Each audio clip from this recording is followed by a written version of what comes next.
Chapter 661. Is there anything about you that I don't know? Pang Xiao smiled proudly and whispered into Qin Yining's ear, when I first saw you, I even touched you. At the mention of this, Qin Yining couldn't help but think back to the days when he had just returned to the Fu. Now that he was revisiting the old place, things had remained the same, but people had changed. The lecher who had scared her half to death had now become her husband and cared for her greatly. Wasn't this the best arrangement of fate? Qin Yining laughed and asked Pang Xiao, I remember that you still have my hairpin. Pang Xiao had plucked it from her head and stolen it. Pang Xiao smiled and nodded, yes, but don't think about taking it back. If I steal it, it's mine. You really are a bandit. Qin Yining scolded him, but the smile on his face grew wider and wider. The depressing atmosphere on the road just now had been swept away. Bing Tang, Ji Yun, Xian Yun, Qiu Lu, and Lian Xiaoju all followed behind Qin Yining and Pang Xiao. Hearing their words, they all thought back to when they had first come to Qin Yining's side. They couldn't help but smile. Qin Yining followed Pang Xiao. Together, they carried the child through the Yi Gate and around the former Ci Xiao garden. On the left was a path paved with square bricks. At the end was the snow pear courtyard that was closest to the Qin Fu. That was where Qin Yining had lived when he had first returned to the Fu. In the garden on the right, under the quiet moonlight, only the light on the surface of the lake could be seen. A pavilion stood quietly by the lake. That was the courtyard of the Soaring pavilion where Qin Huayuan had once lived. Qin Yining saw that the Soaring pavilion had almost been restored to its original appearance after the renovation. He immediately thought of the calamity that day. Thinking of Ruelan, who had sacrificed her life to protect him, tears immediately welled up. If it wasn't for Raylan that day, I would be long gone. Hearing Ruelan, Qiu Lu lowered her head and secretly wiped away the tears in her eyes. She forced a smile and urged, Wang Fei, don't say that. It's this servant's good fortune that you think of Ruelan. Besides, you've been taking care of Raylan's family. Ruelan is very loyal. She'll be happy to see you living well. Qin Yining shook his head, tears rolling down his cheeks. It wasn't just Raylan. There was also the dead third aunt, as well as 6th Miss Qin Shuangning and 7th Miss Qin Anning. The twin sisters were both at the age of flowers. Even if there was a little friction between them, they would quarrel over a bowl of swallow's nest. But in the end, neither of them had committed a heinous crime. Furthermore, what had the young Qin Xian done wrong? Eldest cousin-in-law had always been gentle and uncompetitive. What did she do wrong? Not to mention those loyal servants who were dedicated to protecting their masters and sacrificing their lives for their master's family Qin. The winter night wind cooled the hot tears on his face. Qin Yining's eyes were blurred by his tears and he couldn't see the surrounding scenery clearly. Pang Xiao hugged her tenderly and patted her shoulder with his big hand. Don't cry. It's bad for your eyes. Look at Brother Han and Brother Zhao. Are they laughing at you? When we have time later, I'll accompany you to pay respects to them. We can also take care of their families. Sister Yi, don't cry, don't cry. Pang Xiao coaxed Qin Yining as if he was coaxing a child. Seeing him furrowing his brows and pursing his lips anxiously, as if he had encountered a major disaster, Qin Yining couldn't help but chuckle at his clumsy appearance. His sadness was diluted by this. Qin Yining patted his shoulder and said in a low voice, I won't cry. Be careful not to be laughed at. Who would laugh at you? Pang Xiao pretended to be angry and looked back.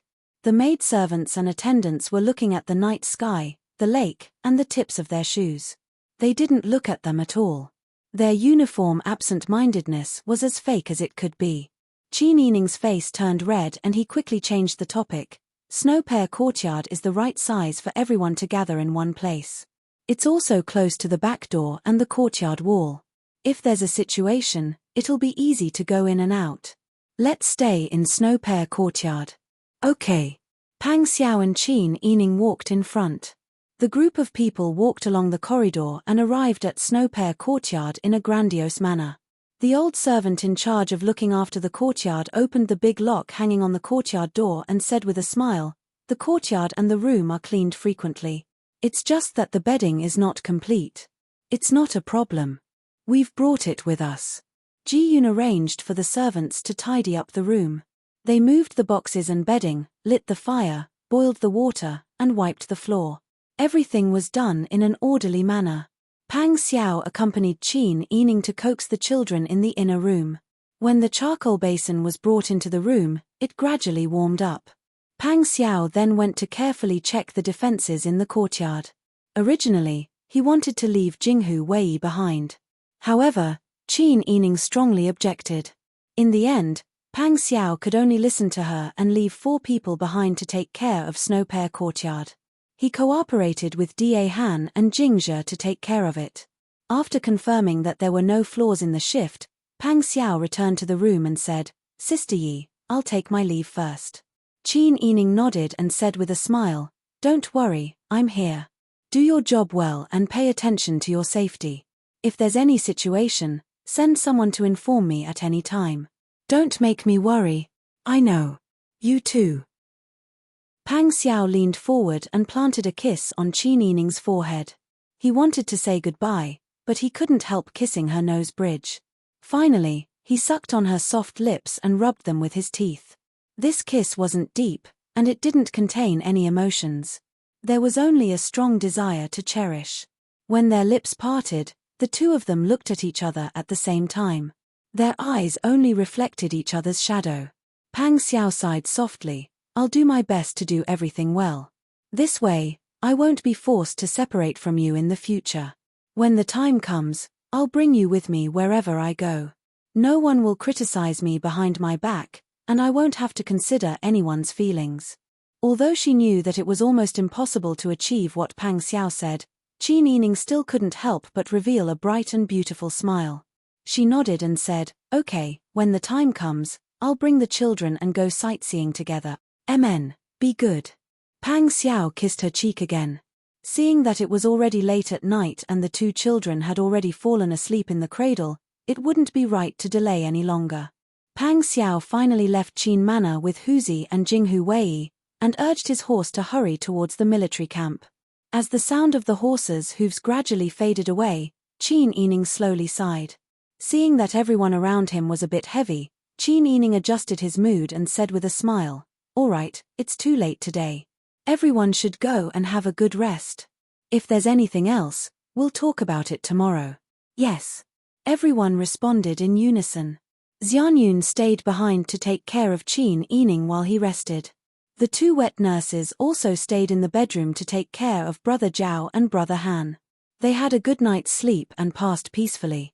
The next morning, after Qin Yining took care of the 2 children, she ordered people to scout the military camp. In addition, she called Jingzhe to her side and said in a low voice, "You're familiar with this place. I want you to go out and find someone for me. Princess consort, please tell me who to find." Chapter 662. Jingzhe returned in less than an hour, but he was alone.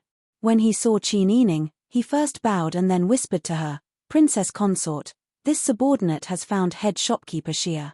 However, head shopkeeper Xia seems to be ill and is unwilling to see any guests." This subordinate passed on the message and came back to report. Qin Yining's beautiful brows furrowed. This matter was not right. When Qin Yining went to the capital of Daeju that day, she brought along her most trusted Master Zhong because she wanted to develop the situation in the north.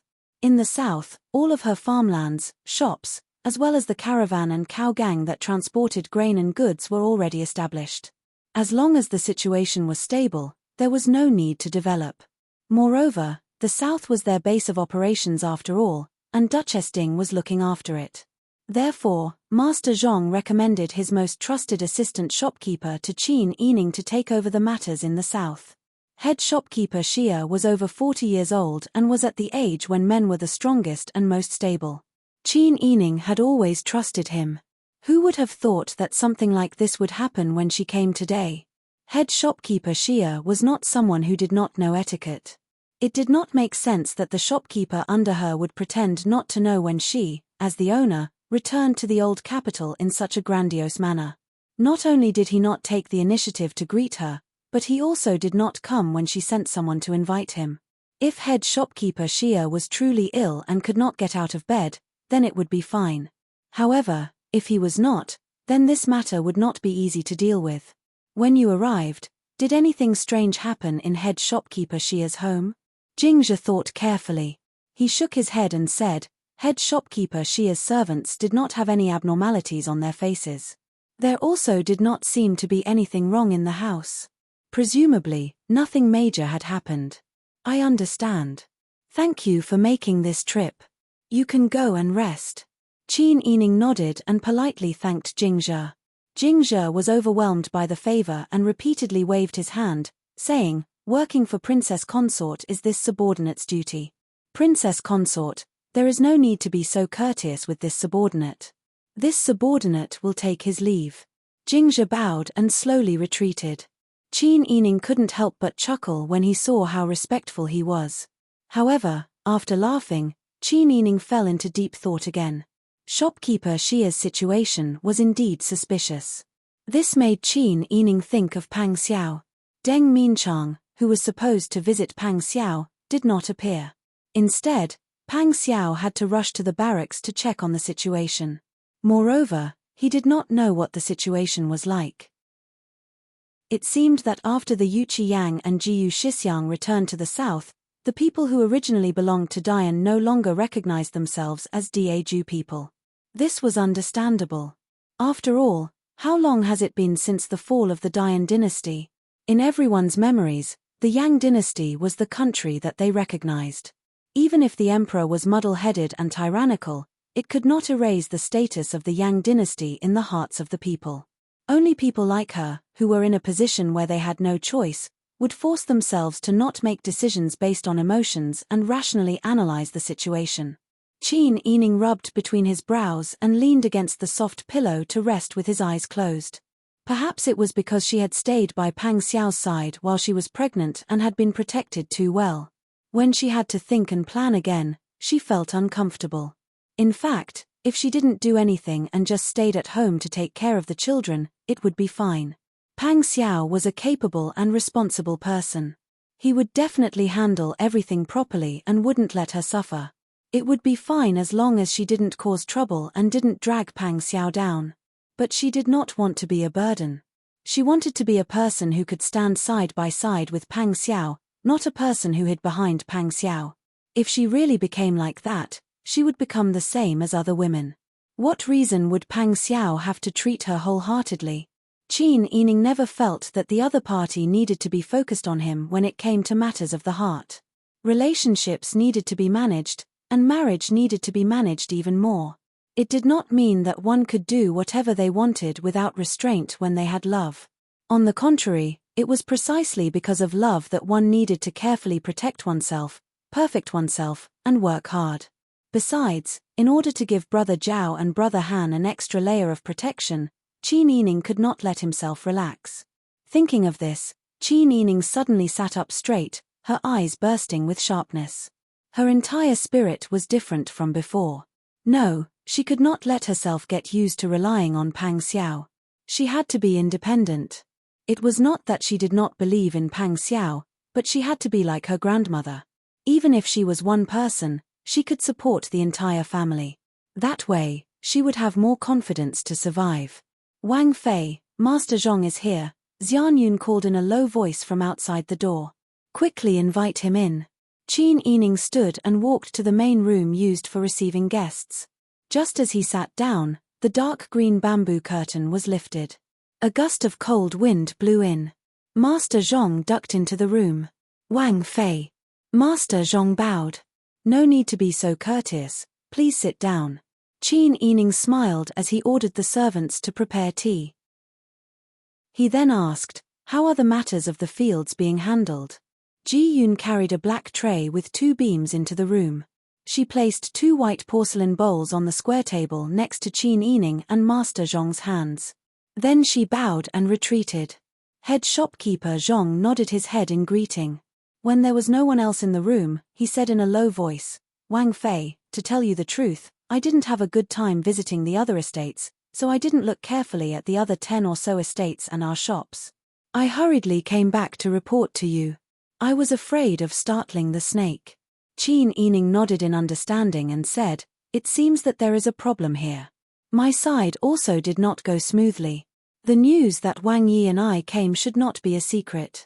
But head shopkeeper Xia did not come.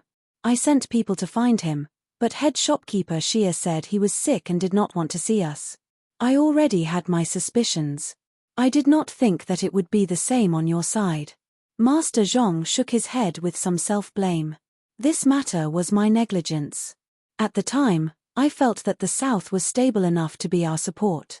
After handing it to head shopkeeper Xia, I did not manage it. I only wanted to go to Jing with Wang Fei to settle down, expand, and buy a family business. I neglected the matters of the South. This is not your fault. Qin Yining comforted, I know you did your best. Also, we are all in the capital of Daeju. The distance from here is really high and far. That's right. I told you to inform head shopkeeper Xia to report the situation in the city to me on the road. Did you inform him? Master Zhong nodded and said, I ordered people to send the letter as fast as possible. Qin Yining smiled thoughtfully. His fingers curled his long hair as he said, this is interesting. After Master Zhong left the group, I did not receive a single letter, nor did anyone send a message. Clearly, head shopkeeper Xia has ignored my orders. Chapter 663. Qin Yining forced a smile as he comforted Master Zhong, don't worry, and don't get angry. We are managers who have experienced great storms. What kind of situation have we not seen? It's not important if we discover that something is wrong. We just have to solve the problem. It's not so complicated. She was the mistress. She could not panic when encountering a problem. Pang Xiao was not by her side right now. Xie Yu, Xu Weiji, and the other aides had gone with Pang Xiao to the military camp. She was the only one who could make decisions here. She warned herself not to have any negative emotions that would cause her to lose her cool. The best way to solve a problem was to deal with it calmly. But Master Zhong was not as open-minded as Qin Yining. Boss, you're right. But head shopkeeper Xia is being too unreasonable. You had ordered them to send the news immediately. Not only did they not listen, they did not discuss with us when something happened. They are treating us as outsiders. The more Master Zhong spoke, the angrier he became. If it wasn't for the fear of scaring the two children next door, he would have flown into a rage. Qin Yining smiled and said, now that things have come to this, there is no use in getting angry. We should figure out what happened to cause head shopkeeper Xia to be so abnormal. Master Zhong saw that Qin Yining was so calm. His anger eased. Thinking back to his appearance just now, he couldn't help but feel embarrassed. He was already so old, but he was not as calm as a young girl. In the past, Qin Yining had easily saved Miss Tang from Ning Guang's hands and saved him from the fate of being sacrificed. Now that she was a mother, she was still the same as before. No one doubted her. Wang Fei. I was too agitated just now. Wang Fei, please do not blame me. Master Zhong stood and bowed apologetically. Qin Yining smiled and waved his hand, you were defending me. How can I blame you? Master Zhong smiled emotionally. Thinking of head shopkeeper Xia's actions, he couldn't help but say worriedly, I'm just afraid that head shopkeeper Xia will ally with the local people to harm Wang Yi and Wang Fei. Qin Yining nodded and said, I am also worried about this. Gathering the cloak around his shoulders, Qin Yining said helplessly, this is inevitable. We were all Yang people in the past and can understand this. Back then, even though the fatuous emperor was extremely ridiculous, and everyone wished that the fatuous emperor could die as soon as possible, so that the mountains and rivers could be cleansed, no one thought of quitting being a citizen of the Yang dynasty. His Highness was the one who conquered the great Yang dynasty at that time. He overcame all difficulties and killed his way to the capital city. He defeated the flag in the hearts of the people of Yang dynasty, Prince Ning. Then, he brought his army to the city and confronted him.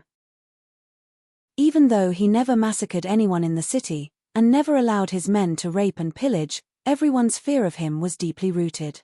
Plus, when the capital city was besieged, there was a famine in the city. That's the reason. Master Zhong smiled bitterly and shook his head, saying, I have also discovered this. Wang Yi has always been forced to take the blame. It is most likely the same now. Yes. Qin Yining sighed and said, "It is fine that we know this. Wang Yi is not a stupid person. He will take care of the matters on his side. What you and I need to do is to solve all the problems on our own when Wang Yi has no time to care about other matters. It is best if we do not disturb the situation here. Then next, I will make a trip to shopkeeper Xia's residence and ask that old fellow in detail." Qin Yining shook his head and said, "That is not appropriate. It is best to observe in secret. When the time comes, Wang Fei." Qin Yining's words were interrupted by Ji Yun, who suddenly came to reply, "There is a shopkeeper outside.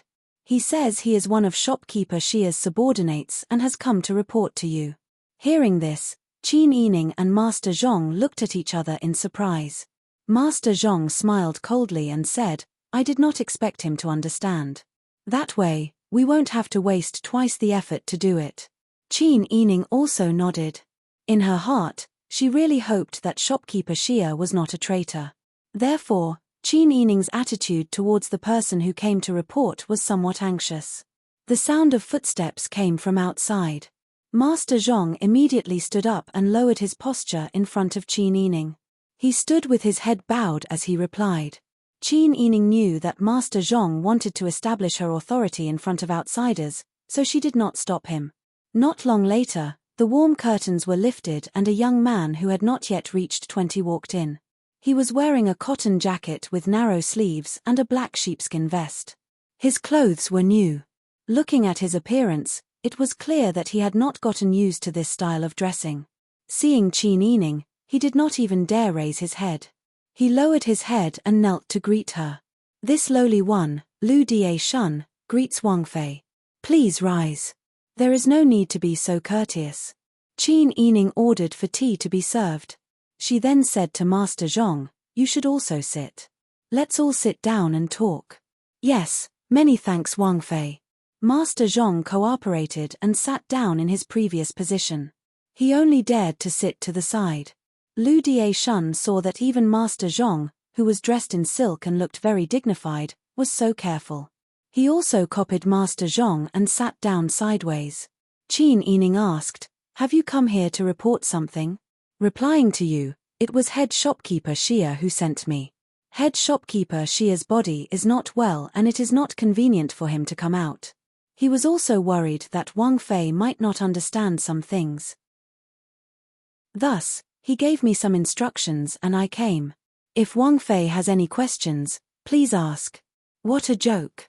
Master Zhong sneered and scolded, "Wang Fei's status is high and you are our boss. What is the meaning of sending a brat like you? Could it be that the one surnamed Xia wants to betray Master?" "No, no, no. Head shopkeeper Xia did not. Lu Die Shun was an honest person." After he finished speaking, he thought for a while and said, "Head shopkeeper Xia did not betray Master. Perhaps he has been too busy recently." Qin Yining looked Lu Die Shun up and down. He thought to himself that this was an honest person. Honest people should not be bullied. After he made up his mind, Qin Yining said, "All right, I don't want to make things difficult for you. I will ask you a few questions. You only need to answer truthfully. You may return to report." "Yes." Lu Die Shun replied with his head lowered. His voice sounded a little high-spirited. Qin Yining smiled and asked, "Is the situation in the old capital still stable?" Lu Die Shun did not expect Qin Yining to not ask about business. Lu Die Shun's expression turned cold. He immediately replied, "The old capital was originally fine. Everyone has already accepted their fate. Natural and man-made disasters are unavoidable for the common people. However, ever since the county king of Yang and old master Jiyu returned, the common people's hearts have become more lively." When Lu Die Shun said this, he remembered that Qin Yining was Pang Xiao's wife. Pang Xiao was Wang Yi of the Zhou dynasty. He was the person who destroyed the Yang dynasty. Qin Yining would definitely tell Pang Xiao about this. When Lu Die Shun realized this, his face turned pale. He said nervously, "I was wrong. Actually, the common people are fine. They are not overthinking things." Qin Yining narrowed his eyes.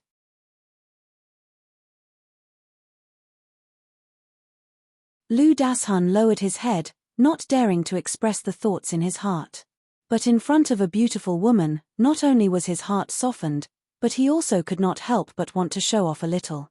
As such, Lu Dieshun did not care about what Qin Yining asked, continuing, "I will tell you the truth. After all, the old capital used to be the capital of the Yang dynasty. Ever since it came under the control of the Daeju dynasty, it has been specially garrisoned with troops. Last year, Your Majesty caused a ruckus about the treasure, and there was also an earthquake. The citizens, who had already experienced a famine, suffered even more. The land was dry, and there were constant wars. The harvest of the crops was also difficult. You know all of this. So when old Master Jiyu and the county king of Yang returned, it was as though everyone had a pillar of support. Now, even the beggars on the streets know that if they want to have food to eat and clothes to wear, they still have to rely on the county king of Yang." Qin Yining nodded. He did not doubt Lu Daxian's words. Lu Dashun continued, "There is also the army. There are so many soldiers stationed outside the city. The pressure on the citizens is not just a little bit. Everyone is a little worried. If the army insists that the county king of Yang is plotting a rebellion and invades, everyone will not stand much of a chance of winning even if they resist. Moreover, the army is not completely united."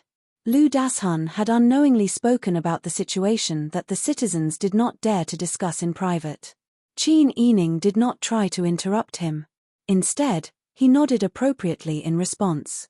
This led Lu Dashun to tell Qin Yining everything that he had seen and heard in the old capital. After he finished speaking, he quickly raised his head and met Qin Yining's eyes. Lu Dashun then remembered, somewhat absent-mindedly and worriedly, that he seemed to have said many things that he should not have said. He was afraid that he might have said something that would incur the wrath of Prince Zhongshiren. If these words were to reach the ears of the Emperor of Daeju, then wouldn't the citizens of the old capital be killed? Cold sweat immediately appeared on Lu Daxian's face. Even his back was drenched in sweat. His legs went weak, and he fell to his knees with a thump. The person who had been speaking confidently just a moment ago was now kneeling in front of him with sweat on his forehead in the blink of an eye. Qin Yining did not need to think to know what Lu Dashun was thinking. She did not want to make things difficult for him, so she changed the topic. "How is business at the shop? How is the farm's harvest?" Lu Dashun was startled by the question. He shook his head and said, I don't know. "Oh, it's almost the new year. Have the caravan and Caoyang stopped doing business?" She had a lot of businesses, especially the large amounts of land that needed to be transported. After a long time, she naturally had a deep relationship with the Jianghu, who knew that Lu Dashun would still shake his head and say, "Princess, I don't know about this either. Normally, these things are not for me to manage." Qin Yining had originally been able to calm down and treat people with generosity. Now, he also began to frown. If head shopkeeper Xia had arranged for this person to come as a show of force, then he had already achieved his goal. He had not seen the accounts that he should have seen, and he had not asked the questions that he should have asked. When he asked about business, he did not know anything. He was able to talk about some random rumors. Arranging for this person to come, if it was not a show of force, then it was clearly a perfunctory act. Yet she could not do anything to Lu Dashun. To the side, Master Zhong had already become furious after hearing this. He scolded Lu Dashun to his face. "How are you doing your job? Your head shopkeeper Xia is not a stupid person, but he chose to use you. Since you're here, you should answer properly. Could it be that you forgot who your boss is?" "I didn't forget, but I really don't know. I have only just been promoted to shopkeeper. I have not come into contact with these things." Master Zhong had been in the business world for many years. His aura was not to be underestimated. Lu Daxian's face turned ashen from fear. He collapsed to the ground, not knowing what to do. Qin Yining rubbed his brow. "Forget it. Let him go." Master Zhong gritted his teeth. "Princess, could it be that this person shouldn't?" Without waiting for Master Zhong to finish speaking, Qin Yining shook his head and sighed. "We are not bandits. There is no way for everyone to acknowledge us. Since our paths are different now, there is no need to waste any more emotions. Let him go back." Only then did Master Zhong give up. he said in a low voice. You can go. Lu Dashun hurriedly got up and bowed to Qin Yining in order to maintain his dignity. Only then did he hurry out. Regardless of how Lu Dashun replied, Qin Yining frowned. The situation is so unusual.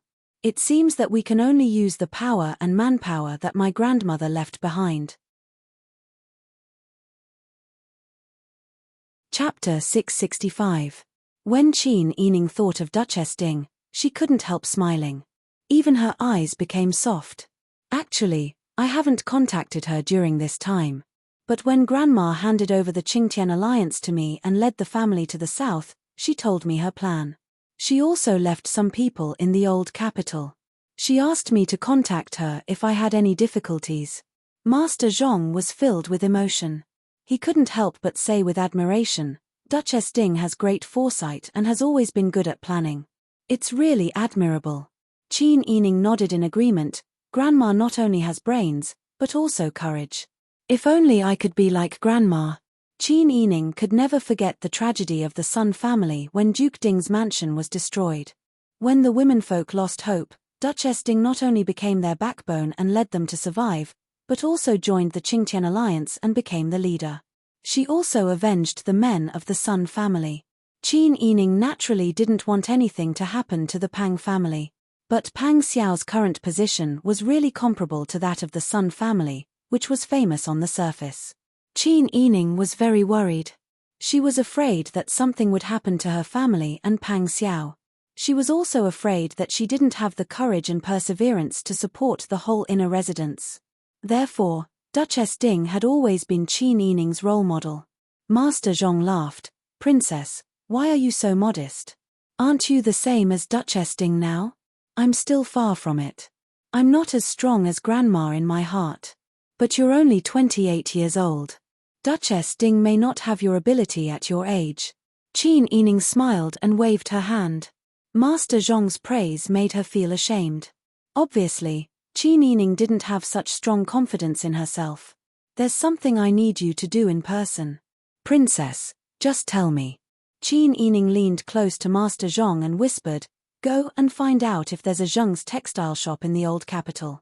If you find it, go in and find the shopkeeper. Tell him that Madame Zheng's granddaughter wants to find her grandmother and has something to discuss. Master Zhong immediately understood that Duchess Ding's maiden name was Zheng. Yes, I'll go out now.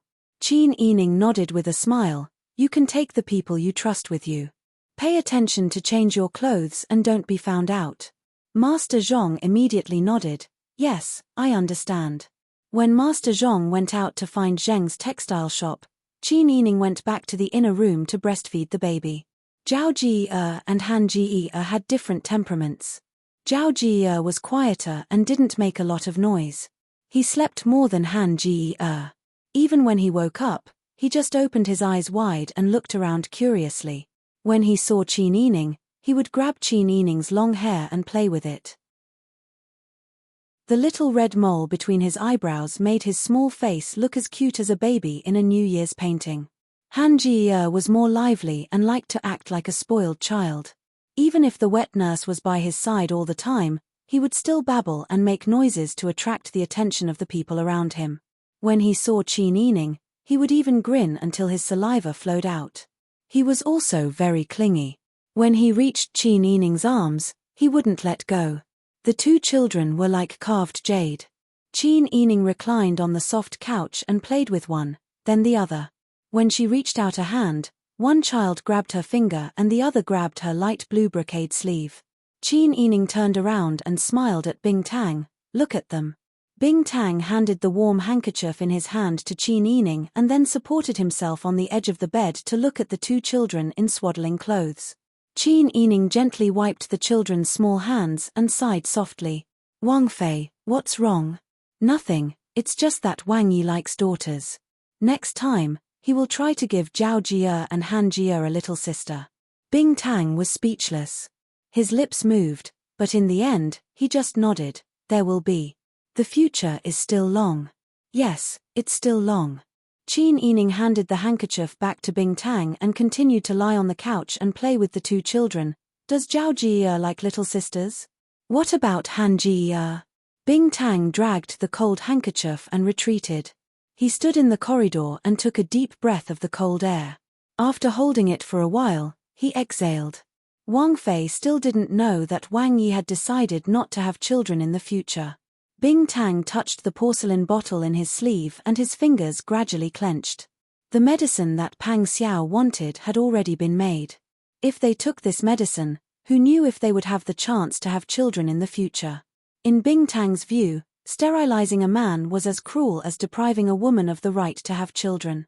Perhaps she could weaken the medicine's effect and do some research to make it into a short-term sterilization medicine. That way, when Wang Fei was older and more mature, Wang Yi would still be in the prime of his life. If they wanted to have a daughter, it would be possible. Thinking of this, Bing Tang immediately made a decision and planned to reconfigure it. Thinking about how Pang Xiao was worried that Qin Yining would suffer during childbirth, he didn't plan to use external help and completely cut off the hidden danger from himself. He didn't even want a concubine's son or daughter. Such deep love moved her, the only person who knew.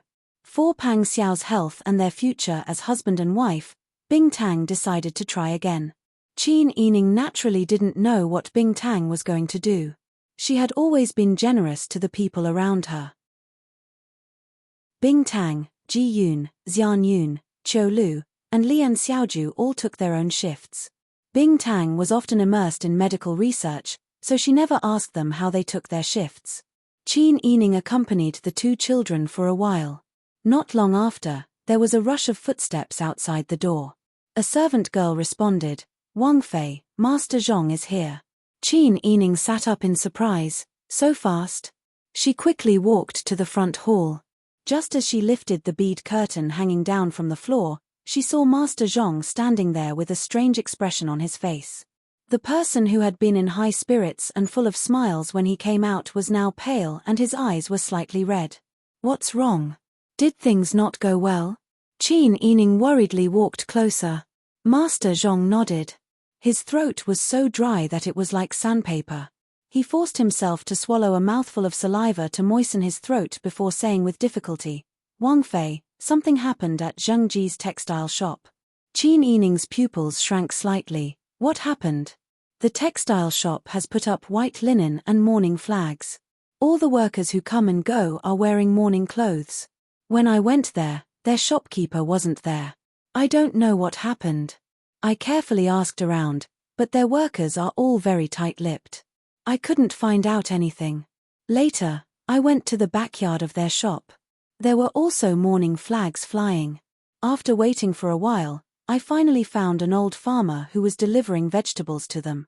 I heard that their old master passed away." Qin Yining's heart jumped when he heard this. His body swayed and he grabbed the armrest of the chair beside him. He forced himself not to fall and forced himself to remain calm. "You said their old master passed away? Who is the old master they are talking about?" Master Zhong's complexion wasn't much better than Qin Yining's. He looked at Qin Yining with a bit of fear in his eyes. He shook his head and said, "Wang Fei, I can't be sure." Qin Yining slowly sat down in the round-backed chair behind him. His knuckles gradually turned white as he gripped the armrest of the chair. His eyes stared unblinkingly at Master Zhong as he said in a low voice, "It can't be. It can't be maternal grandmother. Even though maternal grandmother is old, her body is healthy. But she's healthy, so she should be fine. She should be fine." His voice became lower and lower until it fell on his lips like a mosquito. She didn't believe that something would happen to someone as strong as Duchess Ding. However, it was normal for people to get old and die of illness. No matter how powerful maternal grandmother was, she wasn't an immortal. Who could bear such a big thing that happened in Duke Ding's mansion? In one night, her husband, son, and grandson all died an unnatural death. The future of all the weak women in the family was on her shoulders. Even a person made of iron wouldn't be able to bear it, right? Qin Yining's nose was sour and her eyes were covered with a layer of mist. She bit her lower lip to stop her tears from falling. She couldn't panic. She couldn't panic. Now that Pang Xiao wasn't by her side, the whole family was waiting for her to take charge of the situation. If she panicked first, what about the others? She still had 2 children to protect. After taking several deep breaths, Qin Yining suppressed the surging tears. Now that the situation was unclear, she had to find out for herself to be at ease. However, she couldn't let others find out that she was involved with Zhang's textile shop. Thinking of this, Qin Yining stood up and said, "Master Zhang, please wait here for a moment. Let me change my clothes. Later, you and I will go and take a look together." "Yes." Master Zhang nodded heavily. Seeing that Qin Yining was as calm as usual and didn't panic at all and was still full of confidence, Master Zhang was slightly relieved. No matter what, as long as she didn't panic, everything would be fine. Qin Yining went to the inner room and ordered Xian Yun, "Prepare my male clothes." Then she looked at Bing Tang, "I'm going out. I'll leave the 2 children to you." "Yes. Princess consort, don't worry." Seeing that Qin Yining was so serious, everyone also became anxious. They put away their thoughts of sitting and laughing together and helped Qin Yining change his clothes. Qin Yining tied her chest with a white cloth, put on a loose Taoist robe, put on a cloak with a black sable fur collar, and put on a mole at the corner of her left eye. With only a slight change, Qin Yining turned into a feminine and handsome young master. Half of her face was buried in the sable fur collar. If she was not standing in front of someone who was very familiar with her, no one would be able to recognize her. Qin Yining only took Jingzhe with her. She went out to find Master Zhang and left through the back door. She went out and took a carriage to Zhang's textile shop. The atmosphere in the carriage was extremely tense. Master Zhang had been familiar with Duchess Ding for a long time, and they got along well. Who knew that something like this would happen? Thinking of the past, Master Zhang felt very uncomfortable. Qin Yining forced herself to be calm, but in fact, she was very worried. She couldn't show her fear too obviously, so she could only worry in her heart. Jingzhe sensed the atmosphere inside and urged the driver to speed up. Chapter 666. Wang, Gongzi, we've arrived. Outside the carriage was the driver left behind by Pang Xiao. He had a straightforward personality and a quick mouth. He almost habitually called her Wang Fei. Fortunately, he immediately reacted and changed the way he addressed her. Qin Yining lifted the curtain and joked as he got off the carriage, "Gongzi Wang, this form of address sounds pretty good." The coachman blushed and bowed to Qin Yining with clasped hands. Qin Yining smiled and waved his hand. He didn't blame him at all. However, the originally tense atmosphere was greatly alleviated by Qin Yining's teasing. Even chief shopkeeper Zhang felt that the impetuousness in his heart had disappeared. Master Zhang and Jingzhe followed Qin Yining to the left and right. The 3 of them walked together to the entrance of Zhang's textile shop. The door was tightly shut. They could only see the white lanterns hanging high in the air. They walked along the wall to the back of the shop and could see the spirit flags hanging high above the wall. The air was filled with the smell of burning paper money. In the quiet alley, they could faintly hear a woman's suppressed sobs. Qin Yining closed his eyes. His heart became heavy again. He turned around to look at Master Zhang. Master Zhang immediately understood and went to knock on the door. After someone knocked on the door of the backyard, the courtyard immediately became quiet for a moment. Then, there was the sound of footsteps coming in. An old woman raised her voice and asked, "Who is it?" "We're here to see the shopkeeper of your shop," Master Zhang replied loudly. The old woman said, "Please wait a moment." Then she walked away. After a while, the door to the back of the courtyard was pushed open. 2 older female servants stood on the left and right. Then, a beautiful woman in her prime walked out. The woman was dressed in plain clothes. She wore silver ornaments and white silk flowers on her head. There was also a white cloth belt around her waist. Her eyes were red and she looked quite delicate. Perhaps because she saw the 3 men standing outside the door, the woman was stunned. Qin Yining stepped forward and cupped his hands. "Are you the shopkeeper of this shop?" Qin Yining looked like a feminine and handsome young man in disguise. She purposely lowered her voice so that it was hard to distinguish the gender of a young man's voice. In addition, she did not bind her feet and her actions were free and easy, so it was impossible to see any flaws. The woman seemed to be on guard and politely returned the greeting, I am indeed the shopkeeper of this small store. It's just that something happened at home, so I won't be doing business these few days. If young master needs anything, please come again in the future." Qin Yining nodded. Looking over the woman's shoulder, he saw that the courtyard was deathly pale. The woman frowned slightly in displeasure. Madame Ma continued, "Everything was fine at first, but who would have thought that old Madame would be caught 2 days after she settled down in the textile shop? Dianshi Gao from the Yamen came with his men and arrested old Madame for no reason. Old Madame and Dianshi Gao argued, but it was really difficult to argue with each other. Left with no choice, old Madame instructed me to prepare a morning hall for her here before she left. She definitely did not plan well this time, so there was an 80% chance that she would not be able to come back. Once the morning hall was prepared, she would be able to leave with a light heart." Qin Yining's tears fell when she heard this. Madame Ma did not say it in detail, but she knew Duchess Ding's temper and could guess a thing or two. Madame Ma must have stood proudly in the garden and argued with reason without fear. After arguing for a while, she was prepared to die proudly. "Why didn't you come to me for such a big thing?" Qin Yining's voice was a little sharp. Madame Ma waved her hand repeatedly. "It's not that I didn't want to look for you, but old Madame instructed that if you didn't come here in person, we were absolutely not allowed to take the initiative to look for you." Qin Yining closed her eyes and felt moist and cold in her heart. Her grandmother did not intend to implicate her. Master Zhong's face was also heavy, and he almost burst into tears. Qin Yining gritted her teeth and said after a while, "How early was it that she was arrested? What explanation did the Yamen give? It has been a day and a night." The Yamen did not give any explanation. They only said that old Madame was suspected of colluding with the enemy and committing treason. They arrested her just like that. "We used money and used our connections, but it was useless." This time, the Yamen did not like money. It seemed that they were determined to take old Madame's life. Chapter 667. Qin Yining helped Marcia up with both hands and said in tears, "That's my grandmother, how can I not save her? Also, she did it for me from the start. Please get up, don't kneel again." Marcia sobbed as she wiped her tears with her sleeve. She stood and carefully examined Qin Yining's expression.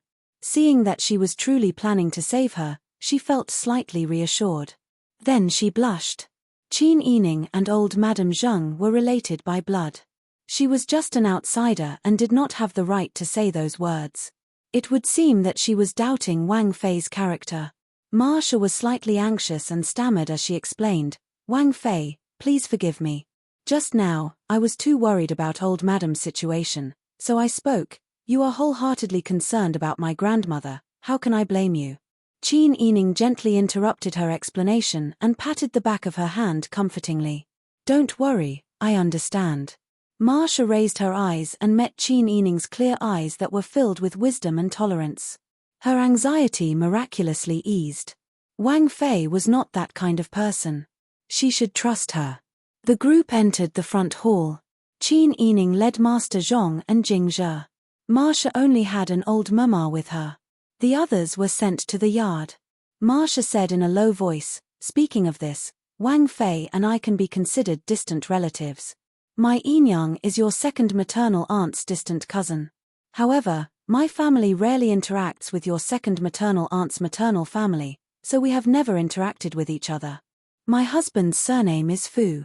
My husband is a Xiuzai and can be considered to have some talent. Originally, although our life as husband and wife was poor, it was also sweet and happy. However, the local bully took a liking to me and repeatedly came to our house to make trouble. My husband was so angry that he argued with the bully and was actually beaten to death." Marcia thought of the sad Wang Shu and sobbed. She sobbed and said, "I went to the Yamen to complain, but that bully's family knew a lot of powerful people. They used money, and the local county magistrate didn't care. In the court, they even accused me of not being a woman and seducing that bully. At that time, it was old Madame Zheng who came forward to settle the matter and save me. Madame Zheng is chivalrous. Apart from me, She also saved many people who had similar experiences as me. Our families were all ruined and we had nowhere to go. Madame Zheng arranged for us to work in her business to find a way to survive. Old Madame has given me a new lease of life. Now that something has happened to her, I'm devastated. I wish I could repay her kindness with my own body. It's a pity that I'm just a useless woman and can't do anything. When I saw the princess consort just now and learned of your abilities, it was as if I had seen a life-saving straw. In a moment of desperation, I did such a thing. If I have offended you in any way, please don't take offense. Qin Yining smiled and shook Marsha's hand. How can I take offense? You are a woman of affection and righteousness. To be able to support this business and have my grandmother place you in such an important position, it is clear that you are more outstanding than you think. So shopkeeper Ma doesn't have to belittle yourself. When Marsha heard Qin Yining's words, it was like she had eaten a bowl of iced sour plum soup during the hottest days of the summer. Her entire body felt comfortable. Thinking that such a noble person like the princess consort was willing to lower herself and patiently listen to her talk about the past, her heart was moved. She felt that old Madame Zheng's granddaughter was the same as old Madame Zheng, both kind and outstanding women. At this time, Qin Yining's mind had turned a few times. For Ma Shi to be placed in such a position by her grandmother, it could be seen that she was a trustworthy person. Her loyalty to her grandmother was not to be doubted. Adding on her performance just now, Qin Yining no longer had any defenses against Ma Shi. Qin Yining then ordered Master Zhong, head shopkeeper, please send someone to investigate and see how my grandmother is right now, and whether she is alive or dead. Also, find out the background of that Dianxia Gao, who is in his family, and what their character is like. Master Zhong nodded. I will arrange it now. Qin Yining ordered him, it is important to investigate, but you have to prioritize your own safety. After you investigate, go back to our home. I will also go home in a while. Yes. Don't worry, princess consort. I will take someone to change their appearance. Master Zhong's heart was warm.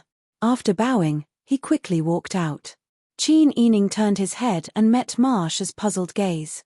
He smiled and explained, to solve the problem, you have to first understand the situation. Marsha nodded in understanding and said with some admiration, Princess Consort is knowledgeable and thoughtful. I panicked just now and didn't know what to do. How can you not panic when encountering this kind of situation? This is human nature. Qin Yining comforted Ma Shi and then got up to leave. Ma Shi knew that such a noble person must have a lot of other things to do. Although she felt much calmer with Qin Yining around, as if she had a backbone to do things, it was not appropriate for her to ask him to stay, so she sent him to the door. If there is any news, please send someone to tell me. Don't worry, I will. After the two said goodbye, Qin Yining and Jingzhe went out together. After confirming that they were not followed, they returned to the old residence. If it was before, Qin Yining pursued efficiency when he went out to do things, he would not be in such a hurry to go home. But it was different now. There were two precious children at home that he was worried about. Unless it was necessary, Qin Yining did not want to let the two children leave his side for even half a step. He secretly returned to the Fu. When he reached his room, he didn't have time to change before he went to see how the two children were doing. Bing Tang and Ji Yun were with the wet nurse. Seeing Qin Yining come back, they came forward to Bo and asked, Princess Consort, did things go well? Not very well. We still have to see the situation. Qin Yining took off his cloak and rubbed his hands. He didn't dare to get too close to the children. He was afraid that the cold air outside would hit them. The children's bodies were weak. It would be bad if they caught a cold. How are the children? Don't worry, Princess Consort. The two young masters fell asleep not long after eating. They are very obedient and don't make a fuss. Bing Tang saw that Qin Yining's fingers were red from the cold and said, This servant will help you change clothes first. You are still breastfeeding. It will be uncomfortable if you bind your chest for too long. Ian, it hurts a lot. Qin Yining went to the inner room and changed out of his male clothing. He put on the honey-colored brocade jacket that he usually wore at home. He put on a white rabbit fur vest and a cotton skirt. Qin Yining took the ginger tea that Bing Tang handed over and took a sip. The slight spiciness of the ginger and the sweetness of the brown sugar perfectly mixed together. The warmth flowed from his throat to his stomach and his entire body felt warm. Qin Yining sighed comfortably. It's better to be at home. I might be used to the weather in the north. Even if it's snowing, I don't find it hard to endure. Now that I'm back in the south, I can't stand the wet and cold. Bing Tang laughed. Princess consort, you are married to a chicken and follow the chicken. After marrying Wang Yi, this northerner, you have become a northerner. Qin Yining raised his eyebrows. Little wench, when did you learn to have such a bad mouth? Huzi is also a northerner. In the future, we will become northerners together. Princess consort, you are not ashamed. Bing Tang stomped his feet. Qin Yining saw Bing Tang's cheeks turn red and knew that she and Huzi had a good relationship. He sighed lightly and said, now that the situation is unstable, Wang Yi has taken Huzi away. Your marriage has been delayed. I'm not in a hurry to marry him. Why are you saying this, princess consort? Bing Tang's face turned red. She lowered her head and didn't look at Qin Yining. Qin Yining thought of Duchess Ding, who was still in danger, and sighed with worry. What's wrong, princess consort? Are things not going well outside? Qin Yining was upset and had no one to talk to. Bing Tang was someone she trusted, so she told Bing Tang what she saw and heard at Zhang's textile shop.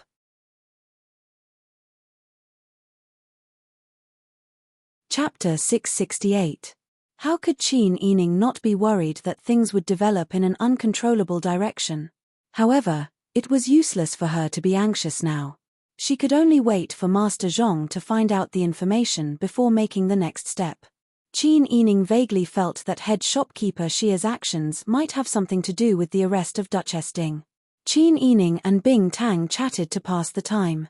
During this time, the two children woke up once. Qin Yining went to feed them again. When she coaxed the two children to sleep, it was already time to light the lanterns.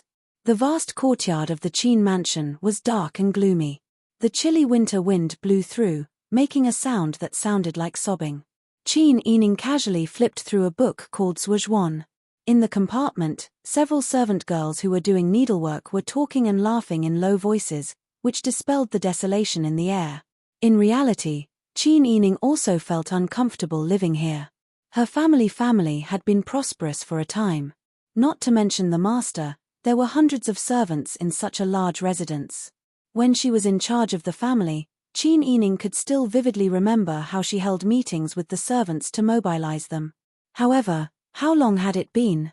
Her in-laws' residence had become a gloomy old residence. Even if it was renovated, it couldn't hide the emptiness of the residence. Qin Yining hadn't lived in this residence for long. It wasn't even as long as the time she had lived alone in the cave on the mountain. However, this residence had memories that she would never forget. She had parents and a family here. Although there were times when she fought with Qin Yining and times when she was sad because of her mother's unhappiness and the old madam's unfairness, looking back now, those small matters of needlework really weren't worth mentioning. As long as it didn't involve life and death, she could easily let go. Qin Yining stared blankly at the carved lattice on the window lattice. She didn't recover until Bing Tang gently nudged her. What's wrong? Wang Fei, Master Zhong is back. Please come in. Qin Yining calmed himself down and ordered Bing Tang to invite her in. He also asked Ji Yun to light up the candles in the main hall. When Master Zhong saw Qin Yining, he first bowed and then said in a low voice, Wang Fei, fortunately, I did not disappoint you. I have already investigated the background of that historian Gao. Warden Gao was 49 years old at the time. He was in charge of the local prison and yamen. Although he was a low-ranking official, he had a lot of power. All the locals treated him with respect because he was the kind of person who would not be sweet when making sugar, but sour when making vinegar. Duchess Ding was taken away by him and is now being held in prison. Maybe you can find out about my grandmother? How is he doing now? I can't find out anything about that. In order to avoid alerting the enemy, I didn't dare to investigate in detail. Qin Yining nodded understandingly. I was too anxious. No, Wang Fei was worried about the old madam. The two sighed at each other again. Qin Yining asked again, did you investigate the situation of historian Gao's family? I did. Historian Gao's family has only one son for 3 generations. It was especially difficult for him to have a son in his generation. He took many concubines, but he only had a son when he was 30 years old. He doted on his son like a treasure. It was like he was afraid that the child would melt in his mouth and fall in his hands. Perhaps it was because historian Gao was too indulgent with his son and no one in the family dared to raise any objections. Young Master Gao was spoiled beyond recognition. He chased after chickens and dogs all day long. It was really annoying. When Master Zhong said this, the image of an arrogant and willful playboy appeared in front of him. Qin Yining did not need to think to understand what kind of person this person was. Recently, before and after historian Gao was arrested, did the manor contact anyone? I didn't find out. If someone wanted to secretly incite historian Gao to do something, I might not be able to find out. Qin Yining nodded in agreement and fell into deep thought for a moment. If he wanted to save his grandmother, he must first find out why she was arrested. It was no longer the Dian dynasty. Therefore, even if his grandmother did the most outrageous thing, becoming the leader of the Qingtian alliance, it could not be considered a rebellion. Moreover, this time, she helped Li Qitian take back the throne. The power of the Qingtian alliance had to be used. Now, it could be said that the Qingtian alliance's existence had been recognized for the time being. Therefore, for the time being, it could be ruled out that she was arrested for the Qingtian alliance. This was the territory of the Yuqi Yang. The Yuqi Yang had a smart counselor like Jiyu Shixiang. Therefore, Qin Yining could basically conclude that the reason for his grandmother's arrest was the same as what he had analyzed at the beginning. It must be because of Pang Xiao. In this way, if he wanted to make the Yuqi Yang let go, he had to think of a way. Master Zhong had also thought of Qin Yining's analysis. Since he could not directly rescue his grandmother, Master Zhong was in a difficult situation. Princess, why don't we ask Wang Yi? Anyway, the military camp is not far from us. If Wang Yi is willing to speak, solving the problem is just a matter of a sentence. Qin Yining gradually frowned as he listened. He seemed to have found the answer to the question that he had not thought through clearly in his mind. Perhaps this was what Jiyu Shixiang was waiting for. If he couldn't think of a way, he would definitely ask Pang Xiao. As long as Pang Xiao appeared, Jiyu Shixiang could fabricate any crime and Pang Xiao would be framed. Li Qitian seemed to have a good relationship with them on the surface. However, in reality, he was also worried that he would not be able to get hold of Pang Xiao's weakness. If Jiyu Shixiang could create a weakness for Li Qitian to use, how could Li Qitian refuse? Although this matter was important, it would not be too late to get rid of the troublemaker after Pang Xiao had settled the matter in the south. With this analysis, Qin Yining was so scared that he broke out in a cold sweat. We can't do that. We can't ask Wang Yi. Qin Yining told Master Zhong what he had just analyzed with a serious expression. Master Zhong was also anxious when he heard this. What should we do? This won't work. What other ideas do we have? Don't panic. We can think of ideas. We have to think of a way to solve the problem ourselves. We can't always rely on Wang Yi. Now that we know what the county king of Yang and Jiyu Shixiang are after, we know that grandmother's life will not be in danger before they achieve their goal. This period of time is enough for us to take action. Thinking about it carefully, it made sense. Master Zhong nodded and said, Your Highness is right. Then we will do as you say. Qin Yining thought for a moment, then asked Master Zhong, that historian Gao's only son, what kind of person is he? Your Highness, that person is really a man who doesn't abstain from anything. Even though he was not yet 20 years old, his shadow could be seen everywhere among the flowers. Last year, he had hooked up with an actress who played the role of Dan, and they had made a solemn vow of love. However, as soon as Judge Gao cut off young Master Gao's money, young Master Gao immediately abandoned that weak little actress. The next day, that actress's body was found in the river. It was said that the man's manhood was cut off. In short, it was very tragic. However, young Master Gao, who had made a solemn vow of love with her, did not care and found a new lover. Recently, young Master Gao took a liking to a girl with the surname Yu. The girl did not like him, so he plotted against young Master Yu's father to kill him. He even had solid evidence. Old Master Yu refused to plead guilty and was beaten to death in court. Old Master Yu could not take it anymore and passed away. That's not all. Young Master Yu and her 8-year-old sister were sold to Yi Kui Pavilion. The brothel keeper took young Master Gao's money and used young Master Yu's sister as a threat to force young Master Yu to accept customers. Young Master Gao took the opportunity to appear and play the hero to save the damsel in distress. He visited her every day and played with her high sentiments. However, young Master Yu still did not like young Master Gao and refused to accept him. I think young Master Gao will not be able to tolerate it for much longer. Qin Yining was dumbfounded. Such a scum is still alive in this world. This is really. However, I think I have a solution.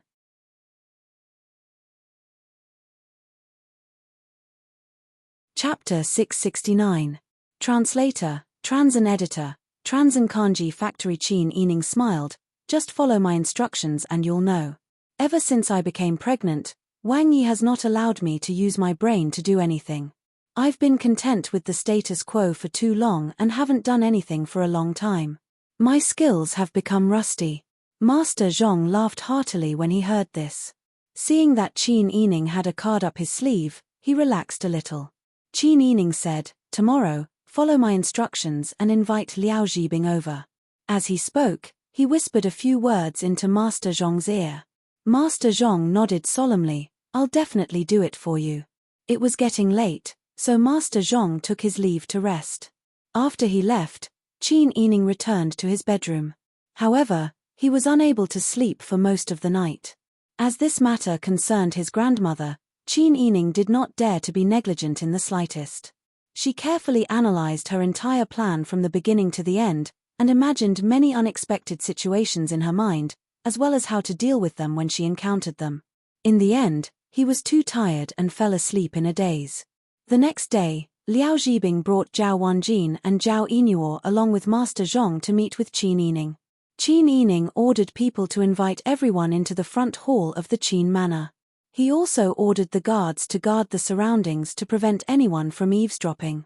Only then did he say, when you came, you weren't followed, right? Zhao Wanjin laughed loudly, Alliance head, don't worry. Have you forgotten what we brothers used to do? Before we came, we already saw the situation outside clearly. I don't think anyone will find out. Qin Yining smiled and nodded, that's good. I called you all here today because I have an important matter to attend to. Alliance head, please instruct us. Qin Yining led the people of the Qingtian Alliance to help Li Qitian take back the throne. The Qingtian Alliance could be considered to have officially shown itself in front of the current emperor. They had been viewed as rebels in the Dian, but now they had become loyal officials who could help the emperor. This sense of accomplishment was indescribable for them. Liao Zhibing and the Zhao brothers were in high spirits and full of hope for the future. Seeing this, Qin Yining felt more confident. He first told them about the news of Duchess Ding's wife being arrested, then he told them about Librarian Gao and young Master Gao. Finally, he told them what he wanted them to do. Qin Yining. After some observation, I found that the citizens of the old Dudu city are not living Dudu due to the chaos caused by the war and natural disasters. Many citizens have problems eating. Therefore, I plan to set up a kanji factory in the city to provide kanji to the people. Firstly, it could help many commoners. Secondly, it will make it easier for me to carry out the next step of my plan. This is killing two birds with one stone. Liao Zhibing, Zhao Wanjin, Zhao Inuo, and Master Zhong were somewhat confused. However, since Qin Yining had given them the order, they trusted Qin Yining's methods. They had done so many things with Qin Yining in the past, which was enough to prove that Qin Yining had the foresight and decision-making ability that others did not have. In addition, after getting along with each other for many days, they trusted Qin Yining's character. They knew that he was not the kind of master who would disregard the lives of his subordinates to achieve his goals. Qin Yining's previous good character and smart and decisive means were exchanged for the wholehearted trust of her subordinates now. Without any doubts, everyone nodded.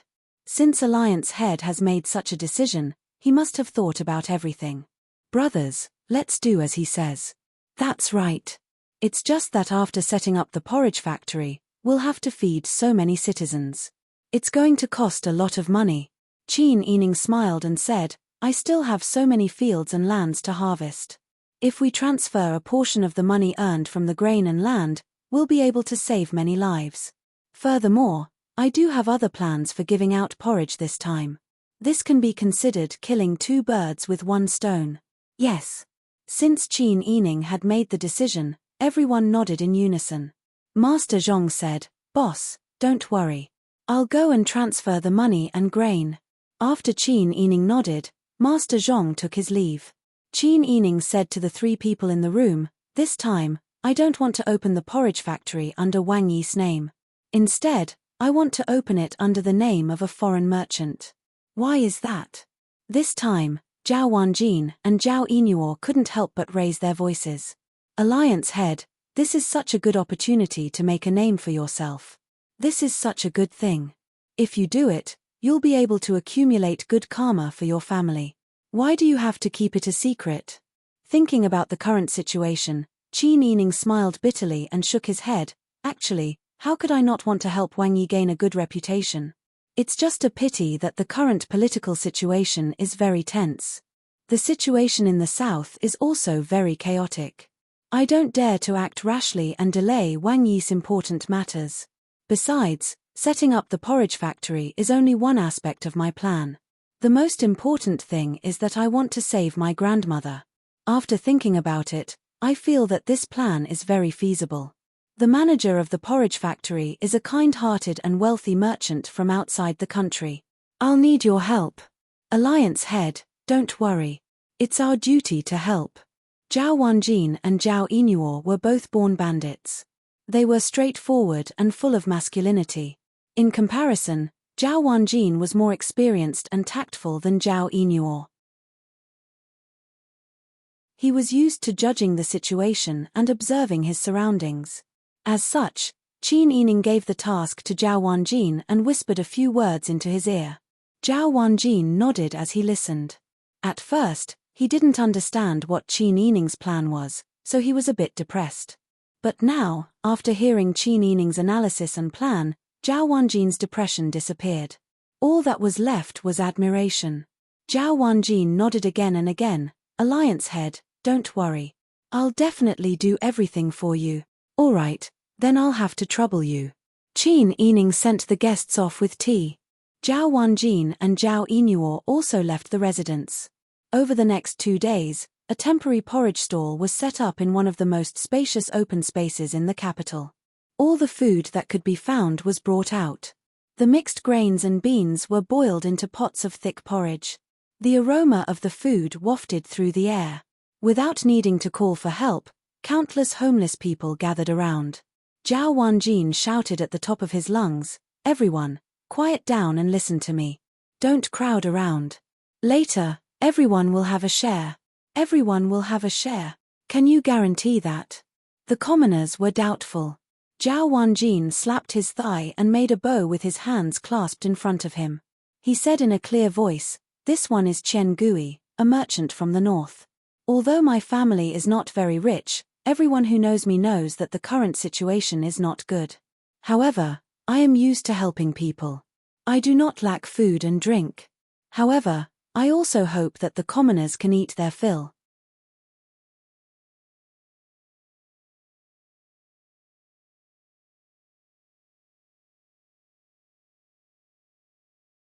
There was no way around it.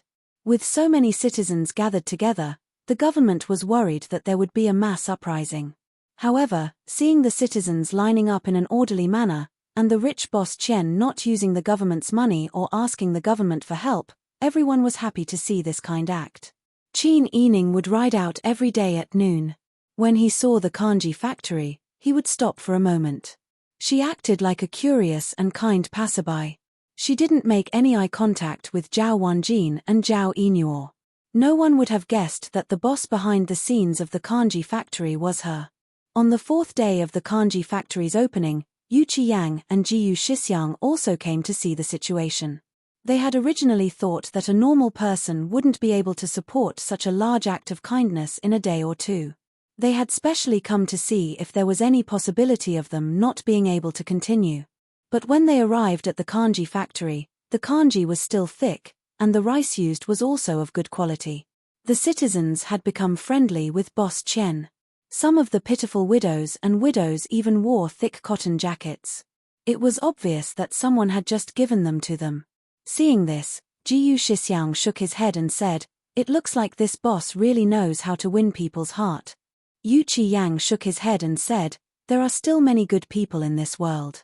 I think this righteous person is just warm-hearted." "Is that so?" Jiyu Shixiang shook his head and said disapprovingly, "Who would be so warm-hearted to continuously give so much money to unrelated people to eat? Also, even if he is warm-hearted, there's no need to go bankrupt, right? I don't see this person with a big background." Yu Qiyang didn't like Jiyu Shixiang saying this and couldn't help but purse his lips. However, Jiyu Shixiang was his backbone now. He couldn't contradict him directly, so he could only endure.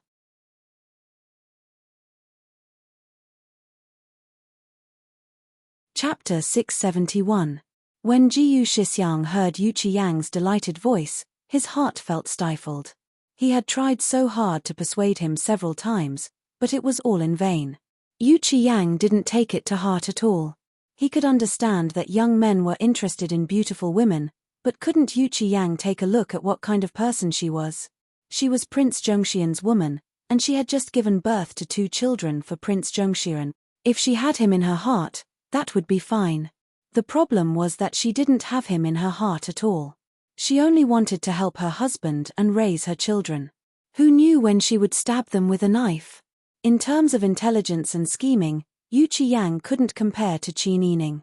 Jiyu Shixiang was very afraid that Qin Yining would use a honey trap on Yu Qiyang.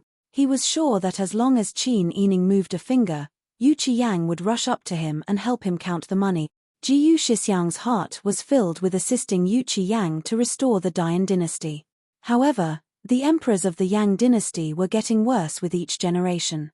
It made him mentally and physically exhausted. He even had a feeling that he wouldn't be able to complete this difficult task in his lifetime. Jiyu Shixiang thought about a lot of things, but he remained silent on the surface. Yu Qiyang didn't get a reply from Jiyu Shixiang for a long time, so he looked over in confusion.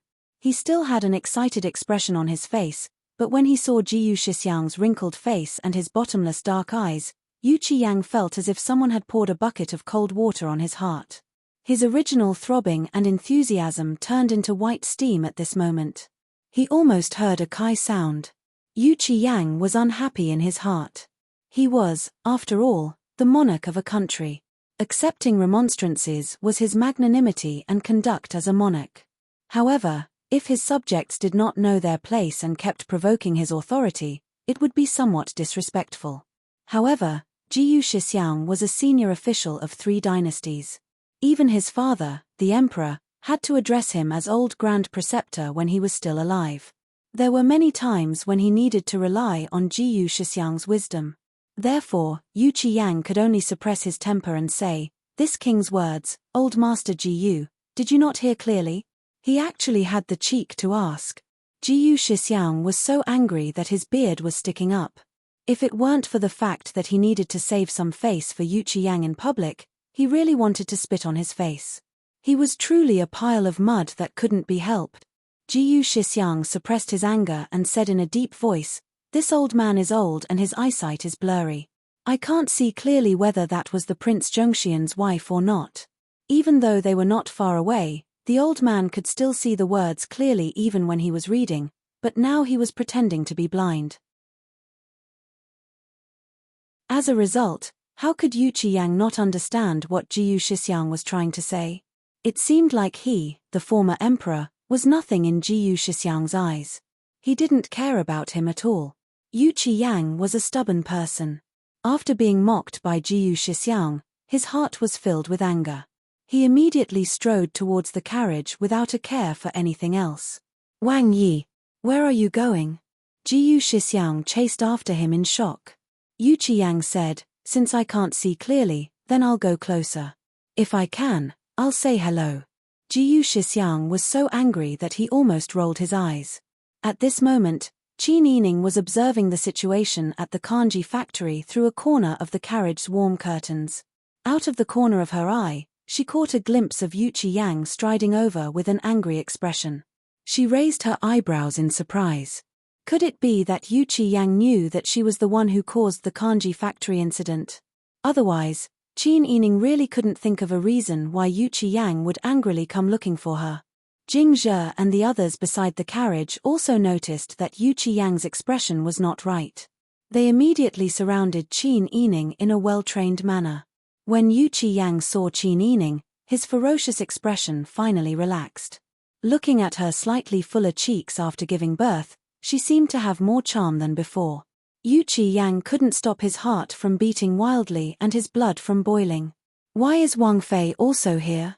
Yu Qiyang forced himself to remain calm. Qin Yining smiled, I was bored in the Fu, so I came out for a walk. I saw that this place was lively, so I stayed to take a look. Yu Qiyang smiled and said, it's right to come out and take a walk. It'll prevent you from being lonely in the Fu. With one hand behind his back, he turned around and looked at the kanji factory. He smiled and sighed, our Dayan people are all warm-hearted and kind-hearted. Look. Qin Yining raised his eyebrows, the people of the world are all the same. Human nature is good. However, Zhennan Wang should also be more careful. How can we still address Dayan people here? Yu Qiyang originally wanted to show off and brag that the people of the Dayan dynasty were more honest and kind-hearted than the people of the Daeju dynasty. Who would have thought that Qin Yining would say such a thing to him? Yu Qiyang's original throbbing was extinguished. He felt an indescribable anger in his heart. It seems that you have forgotten who you are. Oh, Qin Yining said lightly, in the end, is it Zhennan Wang who has forgotten, or am I the one who has forgotten? You are clearly a Dayan. So why did you defect to Daeju like your father? What benefits did Daeju give you? Do you think that the Dayan can't give you? You are doing this for your own selfish desires. You have even forgotten your roots. What a joke. Qin Yining sneered, back then, it was you who handed over the letter of surrender and willingly became a subject. That was why my father was forced to migrate. Why are you speaking as if our family Qin specializes in producing traitors? My father is an upright person. When he does something, he will take it seriously to the extreme. When he was the prime minister and imperial tutor of the Dayan dynasty, he was also like this. After the Dayan was destroyed, he also focused on his own matters in Daeju. However, I would like to ask Zhennan Wang. If you really care about my family Qin so much and trust my father so much, why didn't you take him with you when you left? If I remember correctly, the old officials of the Yang dynasty who migrated to Daeju were all taken care of by my father before they could gradually gain a foothold. Why, when you left my father behind to take the blame, did you not consider my father's feelings? Yu Qiyang was rendered speechless by Qin Yining's words. After a while, he squeezed out a sentence. Your father is wholeheartedly loyal to your husband. How can I trust him? Then let me ask the Honorable Zhennan Wang. Do you care about your throne, or do you care about the lives of the common people? Look at those common people. Qin Yining angrily pointed at the poor people who were receiving kanji from the kanji factory. News of the kanji factory had spread. Today, there were even more people who came. It looked like there were about 500 to 600 people. Influenced by etiquette, the common people also had integrity and backbone. As long as their family had enough food to eat and didn't starve to death, they would definitely not receive kanji from the government. If their neighbors or friends found out that they went to receive kanji even though their family didn't starve to death, they would be criticized behind their backs. Therefore, the 500 to 600 people present right now were all people who didn't have enough food to eat and were about to starve to death in this cold winter. Look at them. What they need is a stable life, to recuperate and build up their strength. They don't need the chaos of war. They don't need the men in their families to be forced to go to war from time to time. They don't need the old, weak, women, and children to be unable to farm. In the past, the fatuous ruler plundered the common people's wealth and used the money to save lives to create a treasure for himself. Do you want to learn from him?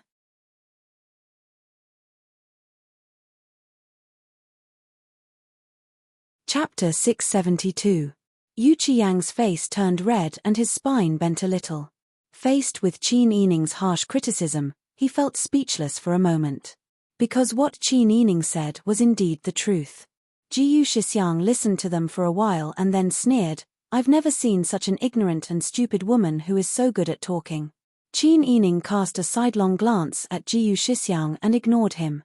He only looked at Yu Qiyang's slightly red eyes and sighed. He softened his tone and said, "Zhennan Wang, I was a little rude just now, but what I said was from the bottom of my heart. It was also because I was your martial brother and sister that I felt that I was on good terms with you. That's why I spoke so bluntly. You are a noble and have never suffered much since you were young. You have never lived a precarious life, so perhaps you don't know that when I was struggling to survive in the marketplace, I didn't care about who the emperor was. At that time, all I thought about was whether I would be able to eat another meal after this one. If I fell asleep, I wouldn't be able to see the sun tomorrow. If I casually walked on the street, I would be put in a sack and sold to a place where I would no longer have freedom. An emperor who can give the people enough food to eat and live in peace is a good emperor. An emperor who can let the people live without fear and can walk on the street without fear is a good emperor. As for who sits on the throne, you can go and ask this group of people. Do they really care more about it than life and death?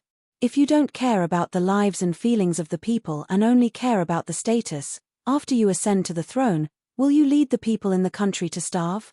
Which? Don't talk nonsense. Jiyu Shixiang angrily pointed at Qin Yining and scolded, "Don't rely on the fact that you are Pang Zhix's wife to speak nonsense here. You have no integrity at all, and you still dare to say that you are doing this for the people? I don't think there is anyone in the world more shameless than you. Old Master Jiyu, please calm down. You are already married, so you should think more about yourself. How dare you? Even your father has to be polite in front of me. Looking at your behavior, this old man knows that although Qin Meng looks upright on the surface, he is probably a very filthy person in his heart." Qin Yining chuckled. He didn't want to argue with an old man, so he said calmly, "I once heard people say that there are two kinds of greed in the officialdom that are the most detestable. One was greed for money, and the other was greed for fame. People who are greedy for fame are even more despicable than those who are greedy for money. Greedy people like to fill their own pockets and become the parasites of the country. They should be eliminated. Those who were greedy for fame only thought about how the history books would record them. They were not afraid of being killed or punished. They even used morality to kidnap the ruler of a country. They only wanted to leave their name in history and did not care about the lives of the people. Old Master Jiyu is very knowledgeable and has been in politics for a long time. I wonder if what I've heard is true." Jiyu Shixiang was so angry that his whole body trembled, but his face felt as if someone had slapped him. You, impudent. You're not a son. You're spouting nonsense." Qin Yining said in surprise, "I've always respected you and been polite to you. I've only asked you a question, so why are you so agitated? You criticized my father and now you're criticizing me. I've never accused you of anything." Jiyu Shixiang was so angry that his ribs hurt. When Qin Yining used a fake map to confuse him, he already knew that this woman's cunning was beyond the understanding of normal people. Now that he was being criticized in front of everyone without using any vulgarities, how could he stand it? It seems like Prince Zhongshiren is sincerely trying to make things difficult for our Zhennan Wang. Does this also represent Wang Yi's intentions? Jiyu Shixiang gritted his teeth. Qin Yining said, "I've read history books before. In ancient times, whenever the emperors ate more meat, a group of ministers would write memorials to ridicule them. They said that the emperors were extravagant and didn't know how to be thrifty. Even if the emperors were stabbed, they would still smile and accept the admonition. How could old Master Jiyu be more noble than the emperors of ancient times? Oh, Perhaps it's because his breadth of mind is different. As for those ministers who wrote the admonition, they closed their doors at home and ate all sorts of delicacies. They didn't do anything and emptied the national treasury. It's common for them to borrow all the money in the national treasury and not return it. They weren't extravagant and didn't know how to be thrifty. Qin Yining shook her head and sneered, "What morals, what etiquette, when put in the mouth of a selfish person, it's nothing more than being lenient to oneself and strict to others. It's just a double standard. All right, that's enough." Yu Qiyang listened for a long time, but in fact, she was secretly pleased. Qin Yining's words were like pearls, each and every one of them directly hitting Jiyu Shixiang's weak spots. Although Qin Yining's words to him at the beginning were because she was angry at him for not being able to fight back, she was directly stabbing Jiyu Shixiang. It seemed that in Qin Yining's heart, he still had a place in her heart. Otherwise, she wouldn't be so clear about who was close and who was distant. "Old Master Jiyu, please don't be angry. Prince Zhengxian's wife also shouldn't say too much. If there's a difference of opinion, we can just discuss and solve it. There's no need to hurt our friendship." Yu Qiyang sweetly tried to mediate the situation. Jiyu Shixiang was about to faint from anger because of Yu Qiyang. Who was Qin Yining? She was Prince Zhengxian's wife. What was Prince Zhengxian doing in the south? He was going to be the Grand Marshal. Why did Li Qitian let Pang Xiao be the Grand Marshal? Wasn't it because the south couldn't be chaotic right now? Ju couldn't support a situation where both sides were on fire. Therefore, the person who was most afraid of chaos in the south was Prince Zhengxian. Yu Qiyang could totally use Pang Xiao's concerns to fiercely show off her power and fiercely seek benefits for herself. But now, they were being lectured by Prince Zhengxian's wife one by one on the street. Every word was stabbing into their hearts. Not only did Yu Qiyang not get angry, she even tried to mediate the situation. It was obvious that Yu Qiyang was muddle-headed. What's more, did Yu Qiyang also agree with Qin Yining's words? Jiyu Shixiang thought back and his heart suddenly jumped. Did Yu Qiyang really think that he was the kind of person that Qin Yining said he was? Jiyu Shixiang's attention was distracted by the sudden panic. In order to help the Dian, Jiyu Shixiang had sacrificed the lives of his entire family. Now, he was the only one left in the Jiyu family. He was also at the age where the yellow soil had already reached his neck. He wholeheartedly wanted the Yu Qiyang to regain the throne. If at this time, Yu Qiyang still thought that he was the kind of person that Qin Yining said he was, then how could he live with himself in this life? Qin Yining met with Yu Qiyang and Jiyu Shixiang. Jiyu Shixiang's expression was the same as what she had expected. She helplessly sighed. She said goodbye to the two and ordered the carriage to set off for home. Yu Qiyang looked at the back of the group of people leaving. It took a long time for him to come back to his senses. Then he looked at the old official who looked like a frosted eggplant. His heart couldn't bear it. "Master Jiyu, you are this king's most trusted and closest person now. You are also this king's only family member. You must take good care of yourself. In the future, this king will rely on you." Jiyu Shixiang heard this and suddenly raised his head. He carefully observed Yu Qiyang's expression. Seeing that he was quite sincere, the depression in his heart eased a little.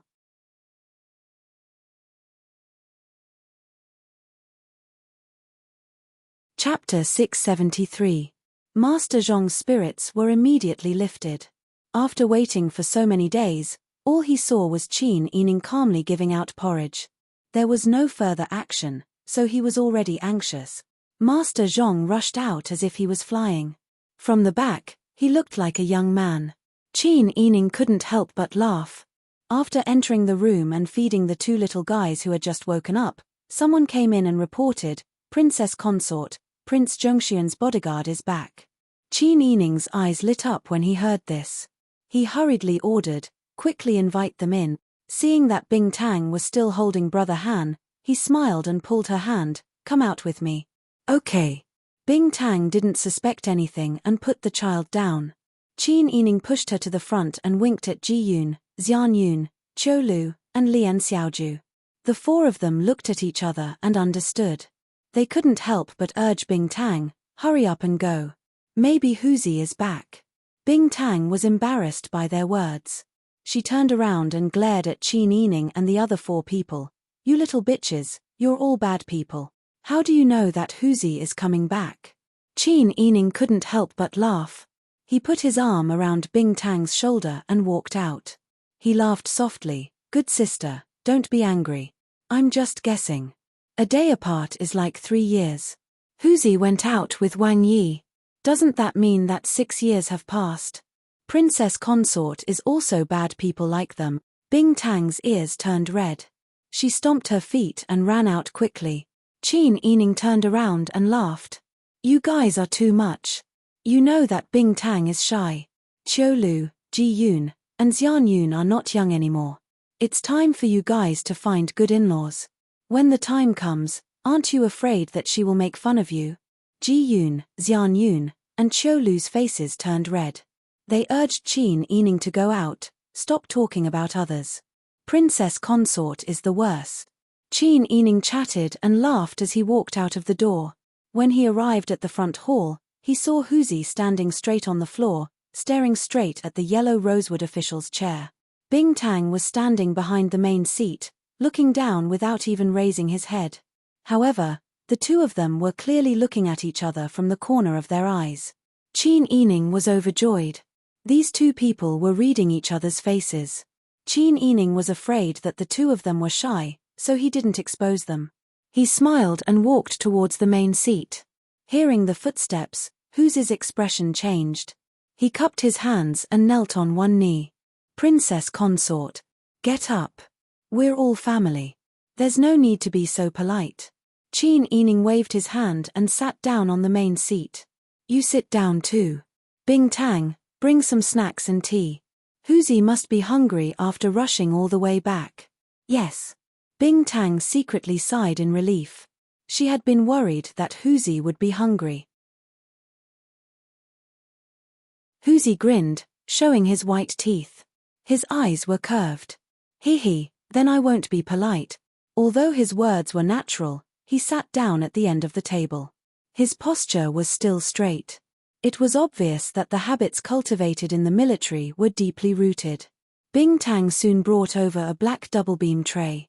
On top of the tray was a plate of cloud cake, a plate of red date cake, and a pot of wolfberry flower tea. These were all Huzi's favorites. Qin Yining smiled. Eat first. Fill your stomach and we'll talk later. Okay. Huzi didn't stand on ceremony with Qin Yining. He rushed back as fast as he could because he was really hungry. At this moment, Huzi grinned and picked up a plate of desserts with his big hands and stuffed them into his mouth, wolfing them down. Bing Tang was shocked by his table manners and felt a little distressed in her heart. She quickly poured him a cup of tea and handed it over. Huzi happily took the teacup. When his fingers touched Bing Tang's slender and cold fingertips, his heart rippled with sweetness. It was even sweeter than the snacks in his mouth. He smiled and said, "Thank you." He spat out the crumbs of the snacks. He seemed to realize that it was unsightly and quickly covered his mouth. He took a sip of tea and swallowed the snacks in his mouth. Qin Yining looked at the 2 of them. One was eating snacks and drinking tea, while the other was pouring tea with a gentle gaze. The air around them became sweet and thick. Some of the worry and hesitation in her heart disappeared. In this world, poverty, sneezing, and love were the most difficult things to hide. Bing Tang was a girl with a hard life. In her heart, she treated her like a younger sister. Seeing that they had such a good relationship, Qin Yining was relieved to hand Bing Tang over to Huzi. After Huzi finished the snacks, Bing Tang knew that they had something to say. She took the tray and left. Huzi then took out a letter and presented it to Qin Yining with both hands. Wang Fei, this is from Wang Yi. Everything in the military camp is fine. Wang Yi said that he misses you, Zhao Ji and Han Ji. Qin Yining smiled as she took out the letter. She opened it and quickly skimmed through it. Rather than calling it a letter to say that he was safe, it was more like a love letter. There were 2 whole pages. Only a few sentences said that the military camp was fine, that he was also fine, that he was in good health, and that he ate well. The rest of the letter was about how much he missed her. Qin Yining's face turned red as she read. She quickly folded the letter and put it back in the envelope. Everything is fine at home. Go back and tell Wang Yi not to worry. Zhao Jie and Han Jie are also fine. Children grow quickly. They seem to have grown a bit in the past 2 days. I see that Zhao Jie's eyes are becoming more and more like Wang Yi's. Han Jie's mouth is also like his. In short, everything is fine. Tell Wang Yi not to worry and to focus on handling military matters. Tell him to return as soon as possible. Huzi nodded and said with a smile, Wang Fei, do you want to write a letter to Wang Yi? Qin Yining thought about the letter that was filled with words of love. Her face turned red. He wanted her to write a letter. Did she also have to write such words? She wanted to refuse, but then she thought about how Pang Xiao was probably waiting for her reply. Thinking of this, Qin Yining called Bing Tang to get a brush and ink. She then smiled and said, I'll think about what to write. You can all leave first. Bing Tang's face turned red. He stammered, Wang Fei, I'll stay and help you grind the ink. Qin Yining smiled and said, no need. I still need to think about what to write. Yes. Why don't the two of us go out for a walk? Huzi shamelessly invited. Bing Tang angrily stepped on his foot. He knew that Qin Yining was purposely creating an opportunity for them to talk. He was embarrassed, but he couldn't resist the temptation. He could only vent his anger on Huzi. He turned and left. Huzi was overjoyed from being stepped on. He scratched his head and smiled at Qin Yining. He turned and quickly chased after him. Hey, Tang Meng Meng, wait for me. His voice faded. Qin Yining listened and laughed. Bing Tang's name was Tang Meng Meng. When he first stayed by her side, he changed his name to avoid being noticed. Now that there was someone who could happily call her by her name, she would be happy too, right? Qin Yining took out Pang Xiao's letter and carefully read it. His face turned red from his heartfelt words, but he also carefully read his handwriting from beginning to end. His strength penetrated the back of the paper. There was no sign of weakness. He also didn't use anyone else to write for him. It could be seen that he wasn't injured. Qin Yining relaxed. He spread out the paper, ground the ink, and carefully wrote his reply. Occasionally, he could hear Bing Tang and Huzi whispering outside the door.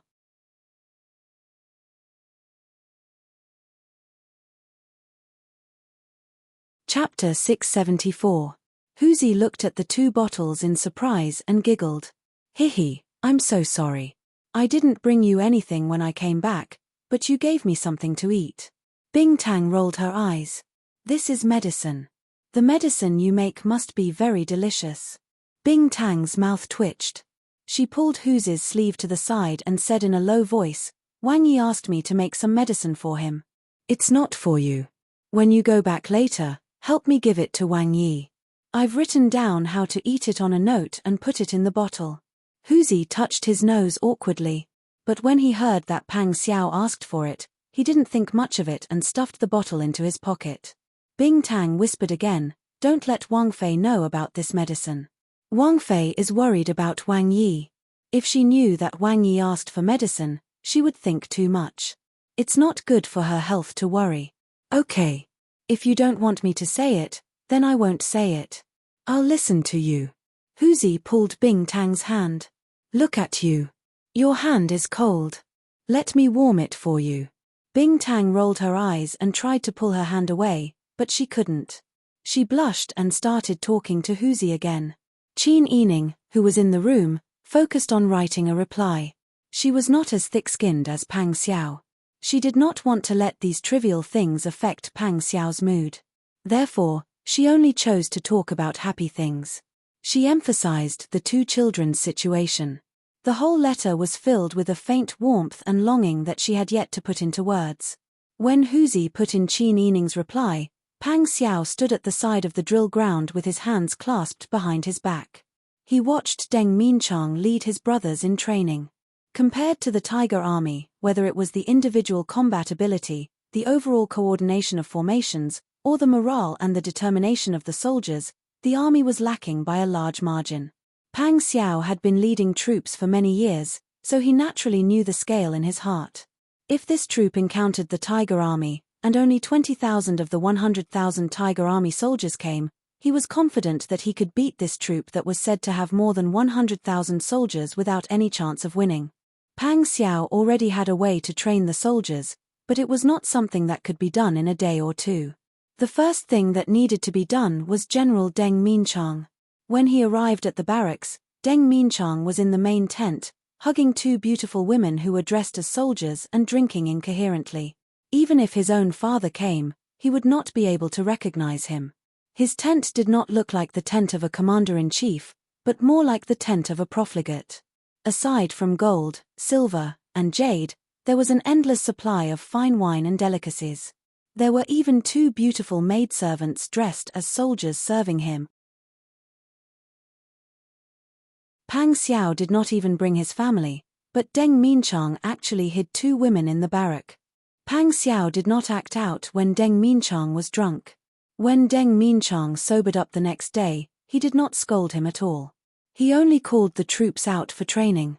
This round of training was even more chaotic. Some of the soldiers couldn't even withstand the normal training, including Deng Minchang. Pang Xiao suppressed his anger and seriously led the troops in training. These generals and lieutenants who had some status in the army seemed to treat him as a soft persimmon. They openly disobeyed his orders, and there were also those who spoke behind his back. Pang Xiao had been enduring silently, and this made them more and more daring. Yesterday, this group of people finally broke the military rules without any scruples. They began to drink and sing in broad daylight, and after a few words of persuasion, they actually started to beat people up. Pang Xiao immediately gave a military order to tie up the drunken men and deal with them when they sobered up. As for those who were not drunk and knew that they had broken the law, Pang Xiao simply served them with a military rod. Those who were drunk also ate stewed meat with the rod when they woke up. The law did not punish the majority. That did not exist. The troublemakers who were taught a lesson were brought to the training ground by Pang Xiao early in the morning.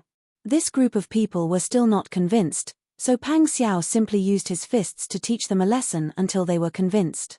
Only then did the training go smoothly. The cold wind was biting cold. The hot sweat on Deng Minchang and the group of soldiers turned into white mist when it met with the cold air. Pang Xiao pursed his lips and looked at all this in front of him. Although he was still not satisfied, at least this group of people behaved like soldiers. Even the troops who were not implicated today were now standing carefully by the side of the training ground. They were led by their respective sergeants and officers to watch General Deng's training. Pang Xiao received the letter from Huzi. When he saw Qin Yining's familiar and beautiful handwriting on the envelope, he could not help but raise the corner of his mouth. However, he did not read the letter on the spot. Instead, he waited until the training time was over and returned to the tent before he impatiently tore open the letter. Although Qin Yining did not whisper any sweet words, the trivial family matters she wrote made Pang Xiao's heart feel as if it was soaked in warm water. Warm nostalgia wrapped around his heart, making him especially miss Qin Yining at this moment. He wanted to go home, hug Qin Yining, and hold his children. After Pang Xiao finished his rough dinner, he kept reading the letter until he went to bed.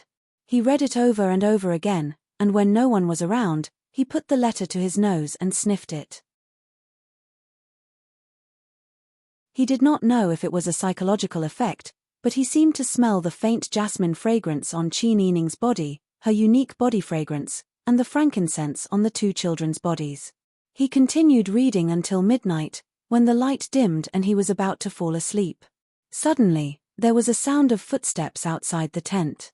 Pang Xiao alertly jumped up with a dagger in his hand. He turned around. Wang Yi. Hearing Huzi's voice, Pang Xiao relaxed his tense muscles. Come in. Huzi quickly walked in and said in a low voice, Wang Yi, our family's people sent a letter. He handed over a note. Pang Xiao left guards at home to protect Qin Yining. He trusted Qin Yining, so of course he would not let his own people spy on his wife. Therefore, Pang Xiao knew that something must have happened when these people sent a message. He anxiously opened the note.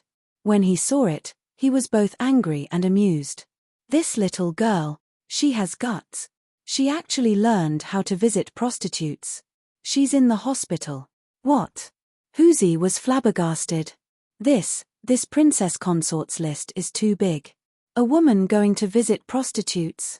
She's in the hospital? Pang Xiao cast a sidelong glance at Huzi. Not to mention my wife, even your family's Bing Tang went there. Huzi, master, I think they must have something serious to do. When I went back home today, there was nothing unusual. However, the princess consort is very independent. Perhaps she is doing something behind your back. It's not just Sister Yi. The master and servant are all like this. Pang Xiao smiled ambiguously. He thought to himself, don't talk about my wife. Your wife is helping me make medicine behind your back. Go and find out what happened. Yes. Pang Xiao could not leave the barracks, but Huzi could. He immediately gave the order and quickly left the barracks. Yi Kui Pavilion, the largest brothel in the old capital, welcomed a new and famous guest today. The brothel keeper of Yi Kui Pavilion looked at the man who was led in by a large teapot and could not help but smile ambiguously. Even if he was a philanthropist who ran a kanji factory, he was still a man. How could a man leave a woman? Master, please come in. Millimeter, Zhao Wanjin's expression was cold as he avoided the brothel keeper. The brothel keeper turned sideways and saw the person behind Zhao Wanjin. Oh my! What a handsome young master! The brothel keeper had never seen such a handsome young master in her life. Although he looked a little feminine, judging by his luxurious clothes, he must be rich and respectable. The brothel keeper's eyes turned and she understood. She knew it. How rich must he be to give out kanji for so many days? Moreover, even if he wanted to do good, he would not be so stupid as to go bankrupt. The money that could be used to do good must be a drop in the ocean for him. As a noble philanthropist, big philanthropist Chen seemed to be very respectful to this handsome young man. It seemed that they had a master and servant relationship. Perhaps the kanji factory was only able to continue operating because of the money from this handsome young master's family. The brothel keeper looked up and down at the young master, who looked to be about 14 or 15 years old, as if she could not get enough of him. Several guards looked at her with displeased eyes that were as sharp as knives. The brothel keeper was so frightened that she quickly lowered her head. Do you have any girls that you like? Zhao Wanjin said, choose your most gorgeous private room, serve the best food and wine, and choose the most beautiful girls. After thinking for a while, he pulled the brothel keeper to the side and gave her a silver ingot, find a few clean girls. Do you understand? The brothel keeper looked up and saw Zhao Wanjin's expression. She immediately understood. Perhaps that handsome young master was here to eat meat. There was only one girl in Yi Kui Pavilion who had not broken the melon, but she was someone that young master Gao liked. The brothel keeper was a bit hesitant. Zhao Wanjin threw her another silver ingot. What, is it difficult? The two heavy silver ingots made the brothel keeper's eyes light up. Zhao Wanjin reached out and pretended to take the ingots back. How could the brothel keeper bear to? She quickly stuffed them into her bulging bosom and smiled. It's not difficult at all. We are doing business, so we have to make our guests feel at home. Please come in. She turned around and called out, girls, come and serve us. In an instant, the largest private room on the second floor became lively. That young master was naturally Qin Yining disguised as a man. She was no stranger to these kinds of brothels. After all, she used to own such places in her business. Because the women here were used to dealing with men, she was afraid that they would see through her disguise. Therefore, she had specially asked Bing Tang to help her disguise. She hoped that no one would be able to recognize her as a woman, and no one would be able to tell that it was her. She had a straight face and a frown on her sword-like eyebrows. She sat upright in a room separated by a beaded curtain. She was already breastfeeding, and in order to disguise herself as a man, she had tightened her chest a bit. If she did not sit up straight, she would feel like she was suffocating. Zhao Wanjin and Zhao Yinuo sat on her left and right. The rest of the guards stood behind Qin Yining. At this time, the brothel keeper called a group of gorgeously dressed girls to walk in. A gust of fragrant wind blew over, and Qin Yining almost sneezed.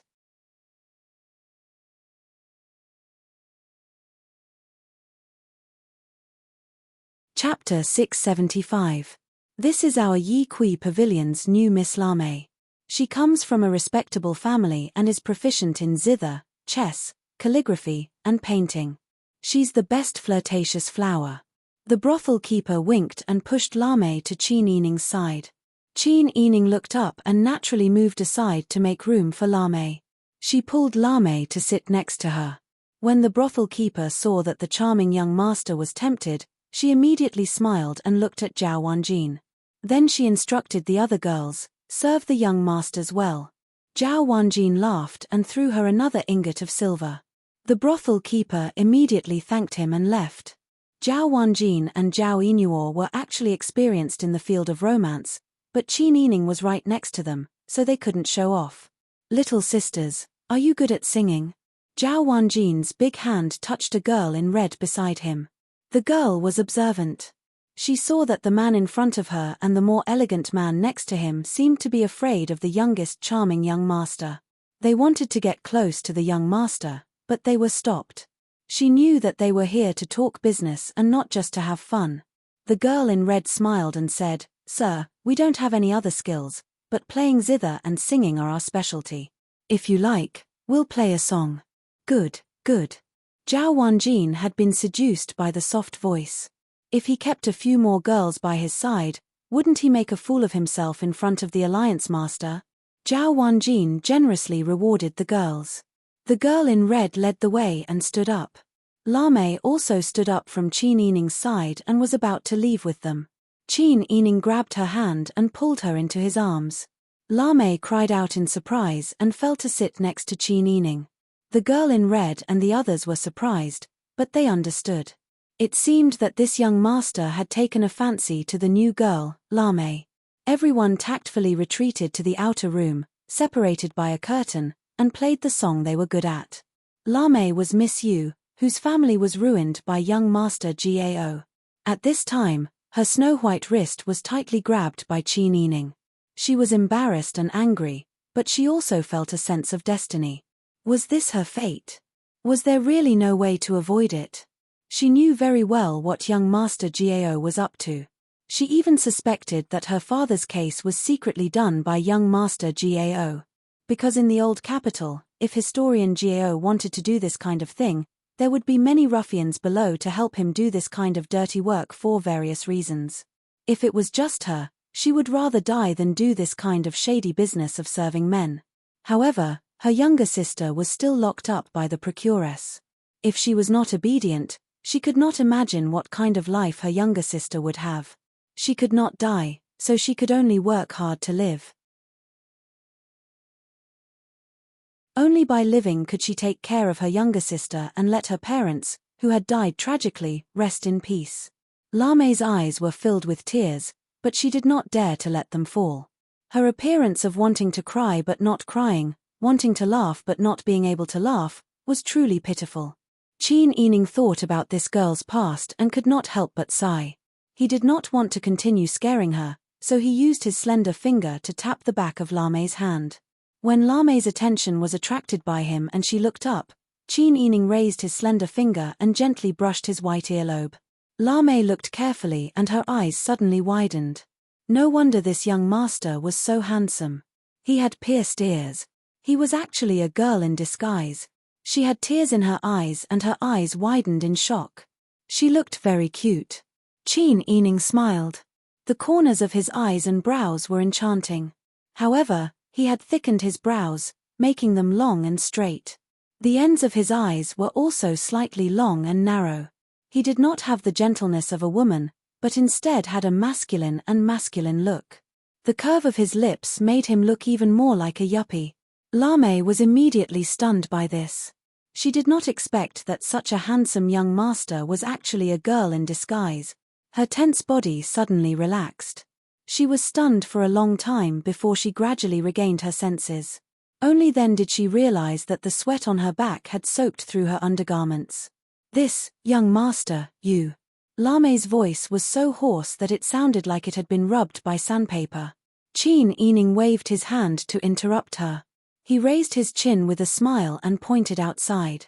Lame immediately understood that he was afraid that they would say something that they should not say and that the people outside would hear.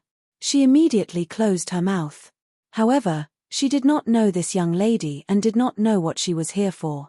Even if she was not a man and could not be asked to serve someone, she did not believe that she was here for no reason. She was just the daughter of an ordinary family. What was there to be interested in? Lame lowered her head and nervously clenched her fists again. Qin Yining saw that she was nervous, so he did not talk to her too much. He did not want to attract the attention and suspicion of the frightened young lady. Qin Yining began to eat with Zhao Wanjin and Zhao Yinuo. It was not good for her to speak too much in order to prevent others from hearing anything. Zhao Wanjin and Zhao Yinuo talked loudly about the current situation, policies, and the future arrangements for the kanji factory in the old capital. They looked like they were discussing business. Only then did Lame realize that this rich master, who looked somewhat refined but was still a rough man, was the famous philanthropist Chen Die in the city. Lame's eyes suddenly lit up. She had some hope for the future. This philanthropist Chen had such a good heart. If she begged him, would she have a chance to escape from his evil clutches? Even if it was not possible, at least she could save her younger sister. Thinking of this, Lame seemed to have grasped the last straw. She got up and knelt down in front of Zhao Wanjin. His knees hit the wooden floor with a loud thud, startling the people playing the music outside. "Sir, this little girl is begging you to save my life." Zhao Wanjin looked at Qin Yining when he heard this. After Qin Yining slightly nodded, he said in a deep voice, "Little girl, why are you saying this? I am only a merchant. At most, I have some stinky money. I don't have any power or influence. How can I save your life? Or do you want me to redeem you?" When these words stopped in Lame's ears, it was like someone had slapped her face. She did have this thought in mind. But now that she thought about it, she was not related to this philanthropist Chen, and this was the first time she had met him. She did not know how to charm people like the other women in the restaurant. She also disdained using such methods. Could she let someone redeem her for free? Based on what?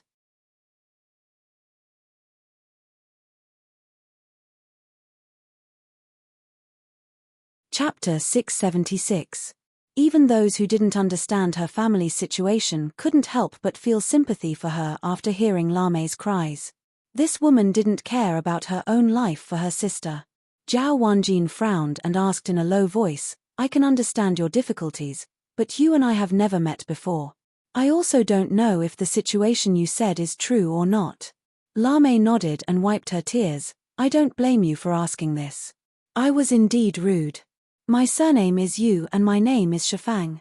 My parents opened a brush and ink shop to support me and my sister. Although we weren't rich, our days were peaceful and beautiful. Who knew that later on, I met young Master Gao. Young Master Gao was the only son of the local historian. He had some power and often did some despicable things, including kidnapping women.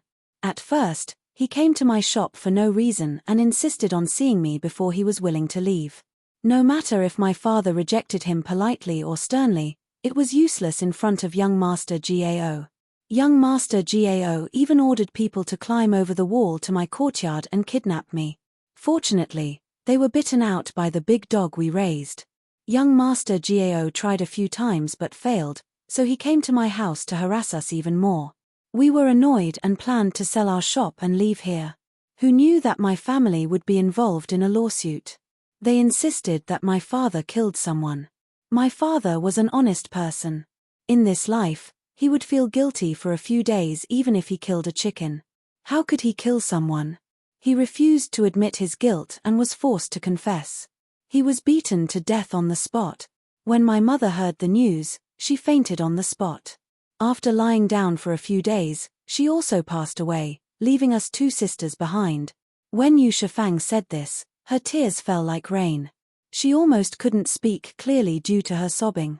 As she spoke, the hearts of everyone in the room became heavy. Even the girls who were playing the zither and singing outside the room were filled with sorrow. Which girl who was sold here didn't have a bitter account in their heart? Yu Shifang cried for a long time before she continued. The Yamen convicted my father and ordered us to compensate the deceased's orphan and widow's son clan. They confiscated our family's shop and said that we didn't have enough money. In the end, they forcefully sold me and my younger sister to Yi Kui Pavilion. I didn't want to obey, so they used my sister to threaten me. Lord, what this little girl said is all true. If there's even half a word of falsehood, then let me be struck by lightning and die a horrible death. After death, you will be sent to the 18th level of hell, never to be reincarnated. After swearing the oath, Yu Shifang realized that she had spoken too harshly. She was afraid that the nobles would feel unlucky, so she forced herself to squeeze out a smile. I don't ask for your forgiveness. I'm already like this. Anyway, it's already like this. But my little sister is still young. I can't let my sister be ruined here. Even if she had to go out and beg for food, it would be better than this. I beg you, sir, please save my sister. Save my sister. As Yu Shifang spoke, she kowtowed to the three of them. Because she used too much force, it didn't take long for a bruise to appear on her forehead. Qin Yining had heard Yu Shifang's statement and confirmed that what she said was the same as what Master Zhong had investigated. His desire to save her became even more resolute. She glanced at Zhao Wanjin. Zhao Wanjin immediately understood and said, I understand. You can get up first. Yu Shifang's forehead was bruised, and her face was covered in tears. She didn't receive a definite answer, so she was very anxious. She really hoped that the people in front of her would nod their heads and agree. However, she also knew that they were neither relatives nor friends, and they didn't owe her anything. Looking at these people's appearances, she guessed that they came from wealthy families. Their families wouldn't lack servants, and they might not even take a liking to an 8-year-old girl. Moreover, redeeming an 8-year-old girl from here was many times more expensive than buying someone from a human trafficker. If they lacked servants, wouldn't they find a human trafficker to choose someone with a clean background? Thinking of this, Yu Shifang's heart turned cold. She understood that she couldn't continue to pester them, and she couldn't force others to help her just because she was pitiful. Yu Shifang closed her eyes in despair and bowed deeply, saying, This little girl doesn't know any better and has caused trouble for these sirs in a moment of desperation. Please don't take offense. After saying this, she stood up and retreated to a corner behind them to tidy herself up. Zhao Wanjin and Zhao Yinuo both sighed. Although they were once bandits who ruled over a mountain, they firmly believed that even bandits had their own principles and had never harmed an honest commoner. If their brothers on the mountain found out about what young Master Jiao had done, they would be criticized for the rest of their lives. Therefore, when they saw that Yu Shifang was being tactful and disheartened, the two of them simultaneously looked towards Qin Yining. Qin Yining had already made up his mind to save Yu Shifang, so he naturally nodded. Zhao Wanjin quietly let out a sigh of relief and called out, Miss Yu. Before he could finish speaking, he heard a commotion outside the door. The brothel keeper's sticky voice with a hint of helplessness and fear could be heard from the other side of the door. Ayo, young Master Jiao, please don't say that. We wouldn't dare. Wouldn't dare. This young master has already said that Miss Lamei will be this young master's sooner or later. Sooner or later, I will have to redeem her. I gave you the money and you promised me. Why are you going back on your words? The one who questioned her was a slightly sharp male voice. The brothel keeper said, Young master, you must be joking.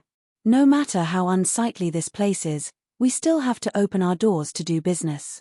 Otherwise, would the girls in the brothel be starving? You are a magnanimous person, so please be understanding. Moreover, Lamei is only here to accompany you to drink a cup of wine and sing a small song. No one wants to spend the night with her. Lamei is still being kept for you. Your mother's fart. Following the man's scolding, the door to the private room was kicked open. The sound of the door being kicked open was so loud that it scared the girls playing music outside into screaming and fleeing in all directions.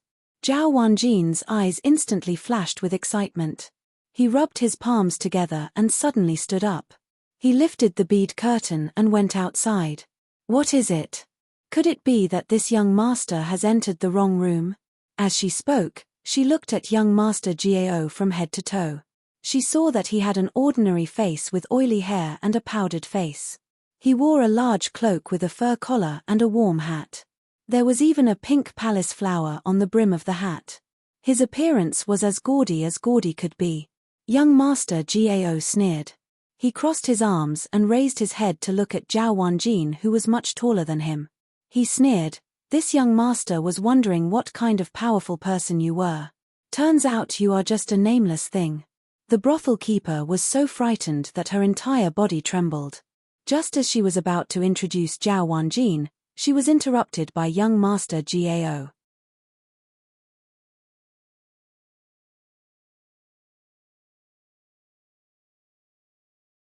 Chapter 677.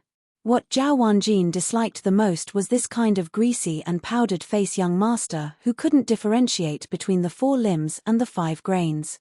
He was more capable than anyone when it came to committing crimes, but when he was asked to do something, he couldn't do anything. He could only rely on his father's and mother's abilities to bully some commoners. The tragedy of Miss Yu's family was already set in stone. It was Librarian Gao and young Master Gao's doing, yet this scoundrel still had the cheek to ask for her. Zhao Wanjin clenched his fists in his sleeves and sneered, "Young master, even if you come from a wealthy background, you still have to be reasonable, right? Everyone is here to have fun. Besides, everything has to be first come, first served. Let's play by ourselves. Don't cross the line. Who do you think you are?" Young Master Gao spat. "Why don't you ask around who has the final say in this old capital?" Young Master Gao crossed his arms and sized up Zhao Wanjin from head to toe. He said contemptuously, "Looks like you're not a local either. You have the air of a country bumpkin from the remote countryside. Have you not cleaned out the black mud under your fingernails? Yet you dare to come and straighten your back in front of your grandpa Gao." He turned around and waved his hand at the attendants behind him. "Tell them who your grandpa Gao is." Young Master Gao was followed by 2 servants and 4 tall and strong bodyguards. At this time, the servant who looked quite clever strode to the front and said arrogantly, "Listen, our young master is the son of Librarian Gao's family." After he finished speaking, he raised his chin and looked like he was waiting for everyone to be defeated. Who knew that after waiting for a long time, Zhao Wanjin didn't show any fear. Instead, he sneered and didn't put young Master Gao in his eyes. The servant was furious. He pointed at Zhao Wanjin and scolded, "You don't know what's good for you. He's willing to tell you his family name because he thinks highly of you. If you know what's good for you, quickly hand over the winter sweet. Otherwise, if you really anger our young master, you won't be able to bear the consequences. Do you believe that our old master will make it impossible for you to continue living in Daeju? Hey, I really don't believe it." Zhao Wanjin cracked his knuckles as he cracked his knuckles. "Is your young master the crown prince?" Even if it was the crown prince, he had never heard of the emperor being so unreasonable for the sake of his son. The old capital was Daeju's territory, but it was also the former capital of the Dian dynasty that submitted to Daeju. "Why do you have so much power? Could it be that you are related to the original Dian imperial family? Are you still disloyal to the current emperor?" Although Zhao Wanjin was crude, there was a finesse to his crudeness. Even if he was being unreasonable, he still made the other party speechless. Young Master Gao was so angry that his face turned red. He angrily pointed at Zhao Wanjin and scolded, "Well, where did this scoundrel come from? I asked you for my winter sweet, but you refused to hand it over. You actually dare to falsely accuse my family. How can you be so shameless? You're the shameless one. Who is Lame to you? What right do you have to ask for him? I came here first, so I ordered the winter sweet first. No matter how powerful you, young Master Gao, are, you can't be so unreasonable as to interfere. Lame is my lover. If we talk about it, you should call me older brother. Go and ask Lame yourself, who got to know her first." Young Master Gao acted shamelessly and quarreled with Zhao Wanjin. Zhao Wanjin was not to be outdone. With Qin Yining's instructions, he naturally had no scruples. Young Master Gao was an arrogant and willful person. He was used to being domineering in the old capital. How could he yield to others? It had always been others who gave in to him. This time, he finally met a big guy who didn't take him seriously. Young Master Gao's anger rose. In a fit of anger, he immediately ordered the guards behind him, "Do it. Beat this ignorant thing to death. If he dies, it's on me." "Yes, young master." The guards and manservants who followed young Master Gao often helped the tyrant to do evil. It was a common occurrence for them to beat people up. Just now, when young Master Gao quarreled with someone, they were already eager to fight. At this moment, they did not hesitate and immediately rushed in front of Zhao Wanjin. Ah! The women were frightened and fled in all directions. "Sir, stop, sir. If you have something to say, let's talk it out." The brothel keeper mustered up her courage and came forward to mediate. Smashing things was a small matter, but if one side was really injured, it would be a big matter. Whether it was young Master Gao or this philanthropist Chen, they were both people that small people like her couldn't afford to offend. However, the procuress was also a woman without the strength to truss a chicken. She couldn't stop the fight, and when she shouted, the other party refused to listen. She could only anxiously stare.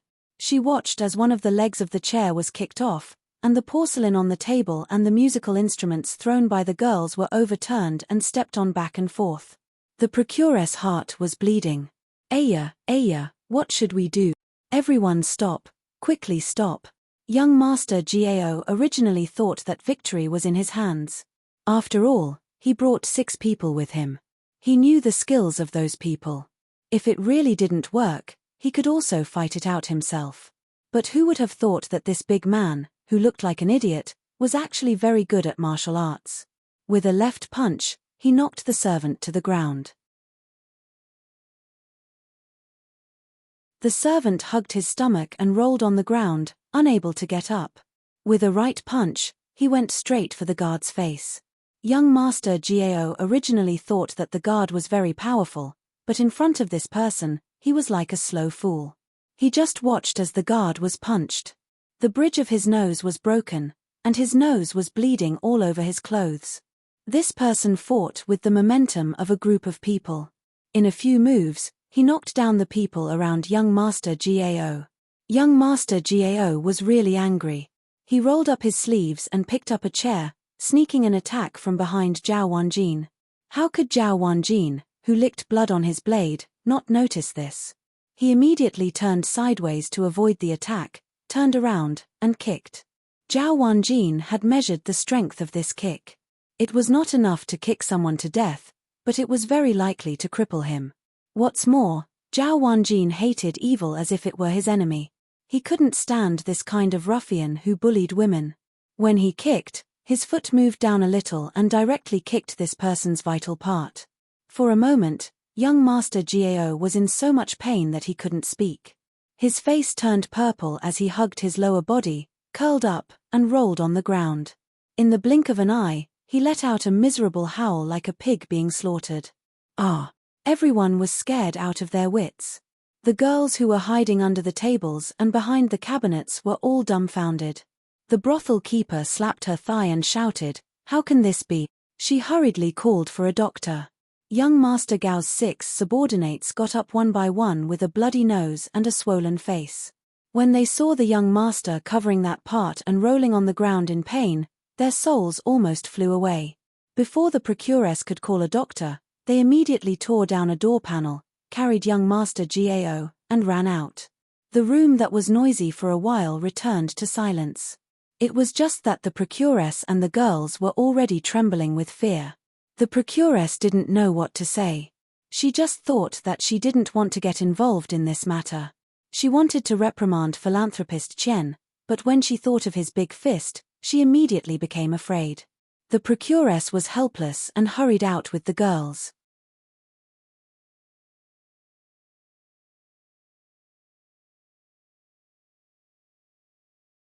Chapter 678.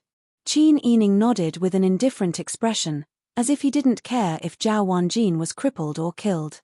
He stood up and brushed his sleeves, then took the cloak and draped it over his shoulders. He turned to Zhao Wanjin and said, "Let's go." "Yes." Zhao Wanjin and Zhao Inuo took the lead in answering. Yu Shifang's face was deathly pale, and she closed her eyes in despair. She hadn't succeeded in calling for help, but she didn't expect these people to beat up young Master Gao, and it looked like they had beaten him quite seriously. Librarian Gao doted on young Master Gao and obeyed him without any principles. If he knew that young Master Gao had come to Yi Kui Pavilion to look for her, and that he had gotten into an argument because of her, needless to say, she and her sister didn't need to live anymore. Yu Shifang was so desperate that she didn't know what to do. At this moment, she couldn't even shed tears. Could it be that this was the fate of her and her sister? If they were really destined to go to this step, why didn't they let them go with their parents from the beginning? Instead, they left them to suffer all kinds of suffering in the world, with no one to help them. What did they do wrong? At this moment, Yu Shifang's mind was completely filled with despair. She didn't dare to have any hope for Qin Yining and his group. Who knew that in the blink of an eye, someone would lightly pat her shoulder? Yu Shifang turned around sluggishly and met a pair of gentle eyes. "You, what's wrong?" When Qin Yining saw Yu Shifang's lifeless appearance, he couldn't help but worry. "Aren't you coming with us to see the procuress and redeem your sister?" Yu Shifang was stunned. Her ears buzzed, and she didn't regain her senses for a long time. You mean, come with me?" Qin Yining smiled. "Don't tell me you want to stay here with your sister." "No, of course not. But how could you? Believe me, I won't harm you." Qin Yining comforted her with a smile, as if he was comforting a frightened rabbit. Yu Shifang's dim eyes suddenly lit up. Although she didn't know who this person was, since she dared to say such words, it meant that she wasn't afraid of young Master Gao. After all, this was the old capital. What kind of officials and nobles weren't there? Perhaps she was a young miss from some family who had come out to play. Yu Shifang looked at Qin Yining expectantly, as if she was afraid that she would go back on her word. Qin Yining shook his head and nodded at Zhao Wanjin and Zhao Inuo. The two brothers immediately understood, and immediately sent for the procuress. The brothel keeper was sitting in the corner of the hall on the first floor, drinking hot tea and sulking. In this line of work, what they feared the most was to be involved in the disputes of high officials and nobles. If they were not careful, they might not be able to continue doing business. Today, a customer had beaten up the local tyrant's son. In the end, their restaurant might be the one to suffer. It was even possible that they would be ordered to close down. "What sin have I committed?" The brothel keeper sighed. She picked up her pipe and wanted to smoke, but in her frustration, she couldn't pack the tobacco properly. She was so angry that she threw the pipe to the side. There was still a commotion in the hall. Many people had seen the scene of everyone working together to lift the door plank to send young Master Gao to the hospital. At this moment, most of the people were discussing this matter. Zhao Wanjin went downstairs and found the brothel keeper in the corner. Seeing Zhao Wanjin's somewhat amiable face, the brothel keeper immediately recalled how this person had shown off his might upstairs. She couldn't help but tense up in fright. Her lips trembled as she asked in a trembling voice, "What's the matter?" "This." "Sir, what can I do for you?" "Follow me," Zhao Wanjin said, then turned around and walked up the wooden stairs. The brothel keeper was so nervous that she stood there in a daze for a long time. She thought about the consequences if she didn't follow him. Then, she hesitantly lifted the hem of her skirt, swayed her hips, and slowly walked up the stairs. When she arrived at the private room, she saw the mess on the floor. The brothel keeper was even more nervous. When she met the gaze of the handsome young master sitting in the middle, she didn't dare to look at him. She lowered her eyes and bowed, "Sir, if you need anything, please let me know." This person didn't look like a good person, but Yi Kui Pavilion was full of women. He wouldn't make things difficult for women, right? Qin Yining put his arm around Yu Sifang's waist with a sullen face and let Yu Sifang sit next to him. Zhao Wanjin said, "Tell me, how much is the ransom for Miss Lame and her younger sister?" The brothel keeper looked at Zhao Wanjin. She had already imagined many guesses in her mind. She rolled her eyes and said, "Ayo, sir, your eyes are really good." Giving a thumbs up, the brothel keeper boasted. This Miss Lame and her younger sister were all taught by our Yi Kui pavilion with a lot of money. Miss Lame has grown up well and is a rich young lady. Her younger sister is just the right person. She is of the right age to teach. I really can't bear to let them go. This was the plan of having a glib tongue. She lowered the price. Zhao Wanjin sneered and grabbed the brothel keeper's neck. You old thing, you're also not a good person. Looking at you, I'm afraid you've forced women into prostitution many times. Today, I'll kill you to get rid of evil for the people. Let's see if you're still sensible or not. The brothel keeper was so scared that her face turned pale. She grabbed Zhao Wanjin's sleeves with both hands and made a ha sound. She rolled her eyes and tried her best to say, I'll let them go. I am sensible.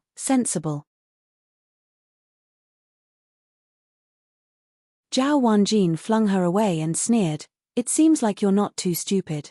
Why haven't you brought Miss Lame's younger sister here yet? Yes. The brothel keeper turned around and ordered the pimp who was hiding at the door and watching the show. The pimp was so scared that his calves were about to cramp. After receiving the order, he hurriedly went to find the person. Not long after, he brought back a beautiful little girl wearing a green satin jacket, with 2 red palace flowers in her hair. The little girl was only 8 years old. She was clearly frightened. After entering the door, she didn't even dare to raise her head. She was shivering in the corner and didn't notice her older sister at all. When Yu Sifang saw her younger sister like this, she sobbed and quickly went forward to hug her younger sister tightly. It's okay. Don't be scared. It's okay. Yu Sirue was hugged by her older sister.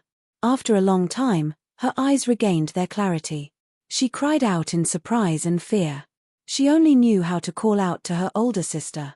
When Qin Yining saw the two of them like this, a smile appeared on his face. Zhao Wanjin pushed the brothel keeper away and respectfully invited Qin Yining to go first. Qin Yining walked in front with a cold face. Zhao Wanjin, Zhao Yinuo, and the other brothers led Yu Sifang and her sister out. They didn't pay the money to redeem themselves and just took them away. However, the brothel keeper didn't dare to stop them. When they were far away, she finally dared to cry out loud, Aya. When the guests in the building heard this, they pushed open the window and shouted, Who is it? Are you crying at a funeral? As they spoke, they threw their teacups. The brothel keeper covered her mouth and didn't dare to cry anymore. The pimp and the other girls hurriedly smiled and apologized.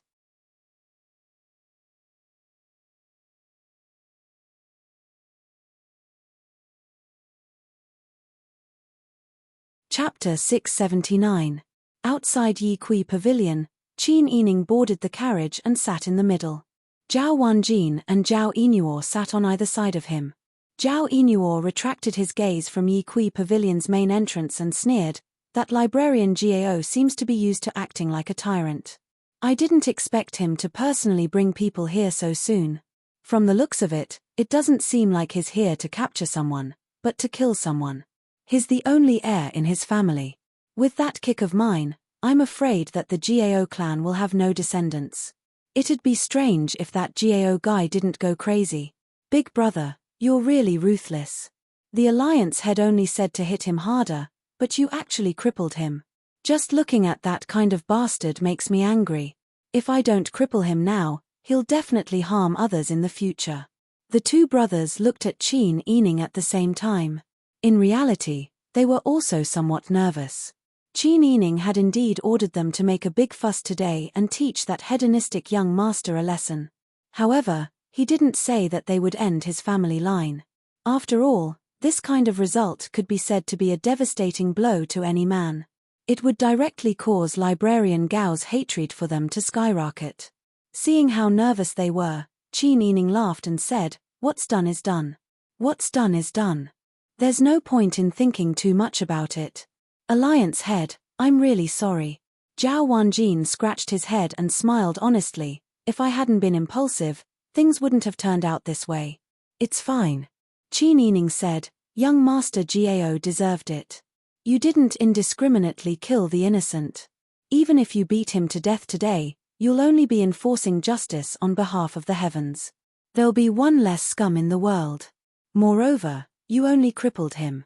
Regardless of whether we crippled him or not, Librarian Gao's anger will be enough for him to step into our trap. Zhao Wanjin sighed in relief when he heard Qin Yining's analysis. Qin Yining said, I've already told you the details of the plan. Things should develop according to our plan. You just need to act according to plan. Understood. Don't worry, Alliance Head. I'll definitely handle this matter well. I won't leave any loopholes. That's good. From tomorrow onwards, the kanji factory would prepare some mixed grains and dry rations. The kanji would be cooked thicker, and some pickled vegetables would be prepared for distribution. If they can't eat salt for a long time, the people won't have any strength. Yes. Zhao Wanjin and Zhao Inuo replied in unison. Zhao Wanjin smiled and said, with Alliance Head's arrangement, won't everyone be overjoyed eating? In all my life, I've never seen anyone give porridge with dried food and pickled vegetables. No matter what, it's a good thing. Qin Yining was actually very satisfied.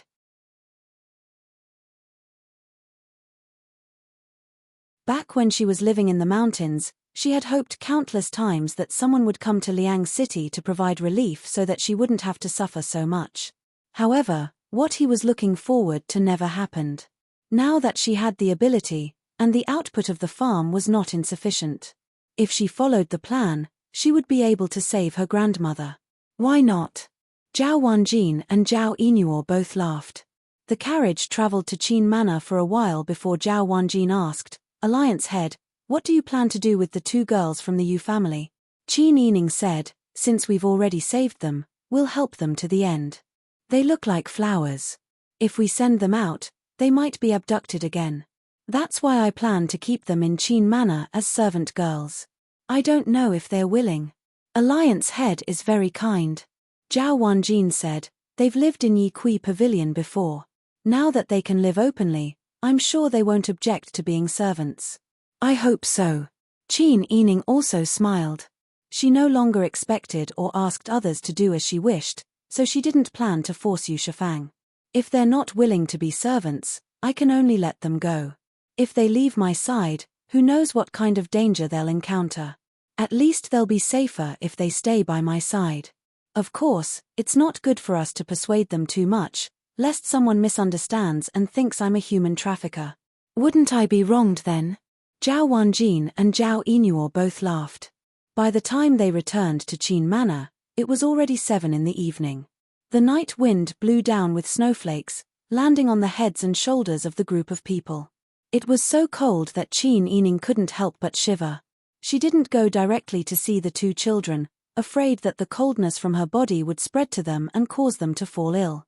She simply asked the sisters, Yu Shifang and Yu Shiwei, to come forward and talk. Yu Sifang and Yu Sirue had already washed their faces and changed into green cotton short jackets and trousers of the same color prepared by the Fu for the servants. They also wore light pink long sleeves on the outside. When they saw Qin Yining, they knelt down gratefully and bowed. When Yu Shiwei saw her elder sister like this, she also respectfully bowed. Qin Yining smiled. Although she was still wearing men's clothing, her voice had already returned to its usual delicate and reserved tone. Rise. Don't be so courteous. Yu Shifang saw Qin Yining was wearing men's clothing and lazily leaning against the armrest of the chair. She didn't have any pretentious air. With this kind of otherworldly aura and the manner they were in right now, if she couldn't guess who Qin Yining was, then she would have lived in vain. Many thanks to Wang Fei for saving our lives. Yu Shifang pulled Yu Shiwei and bowed to Qin Yining again. Yu Shiwei didn't understand her elder sister's meaning. She paused for a moment before saying, many thanks to Wang Fei for saving our lives. Qin Yining had Bing Tang and Ji Yun help the two up. Don't be so courteous. This was just something I did in passing. What plans do you have in the future? Qin Yining asked gently. Yu Shifang hadn't thought that Qin Yining wouldn't take credit for saving them. She felt even more emotional. She had already decided that Zhongshiren Qin Wang Fei was a kind person. She bit her lip and made up her mind to kneel down with a thump. Wang Fei. Today's matter has been blown up.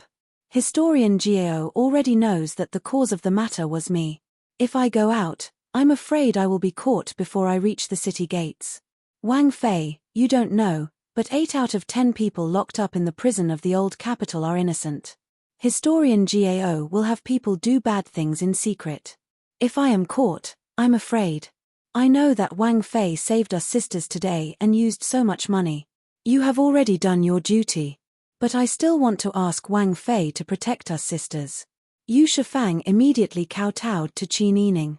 Qin Yining waved his hand and indicated for Ji Yun to help the two up again. He said, I have 2 ways.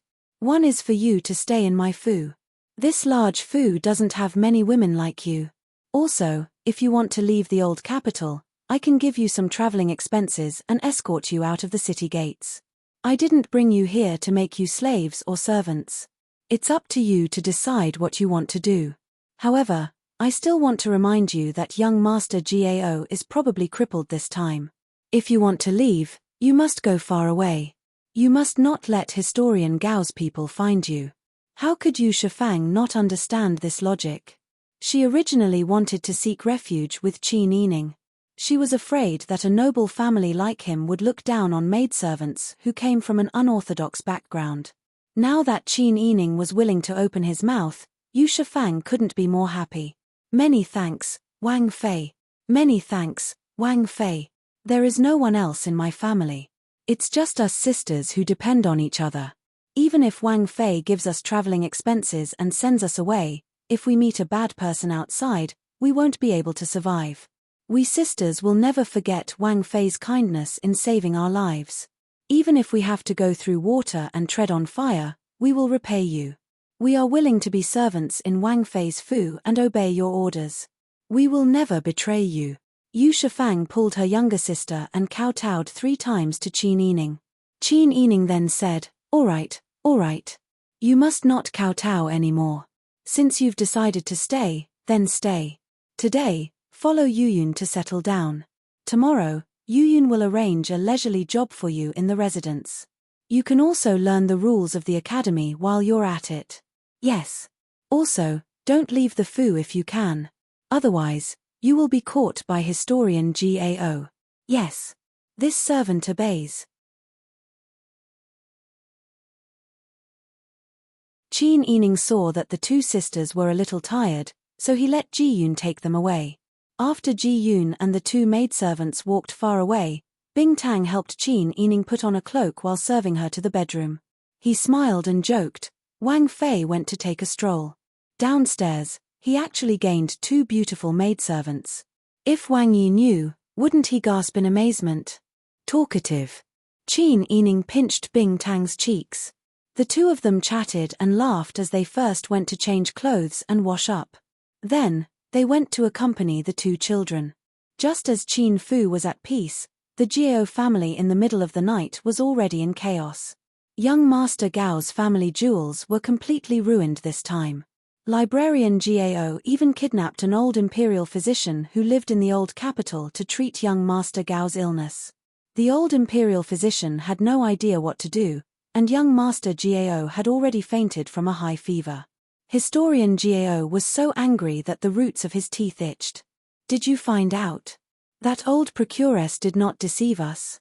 Replying to Master, the old procuress spoke the truth. The people who accompanied young Master and the women who were serving in the brothel at the time have all been asked.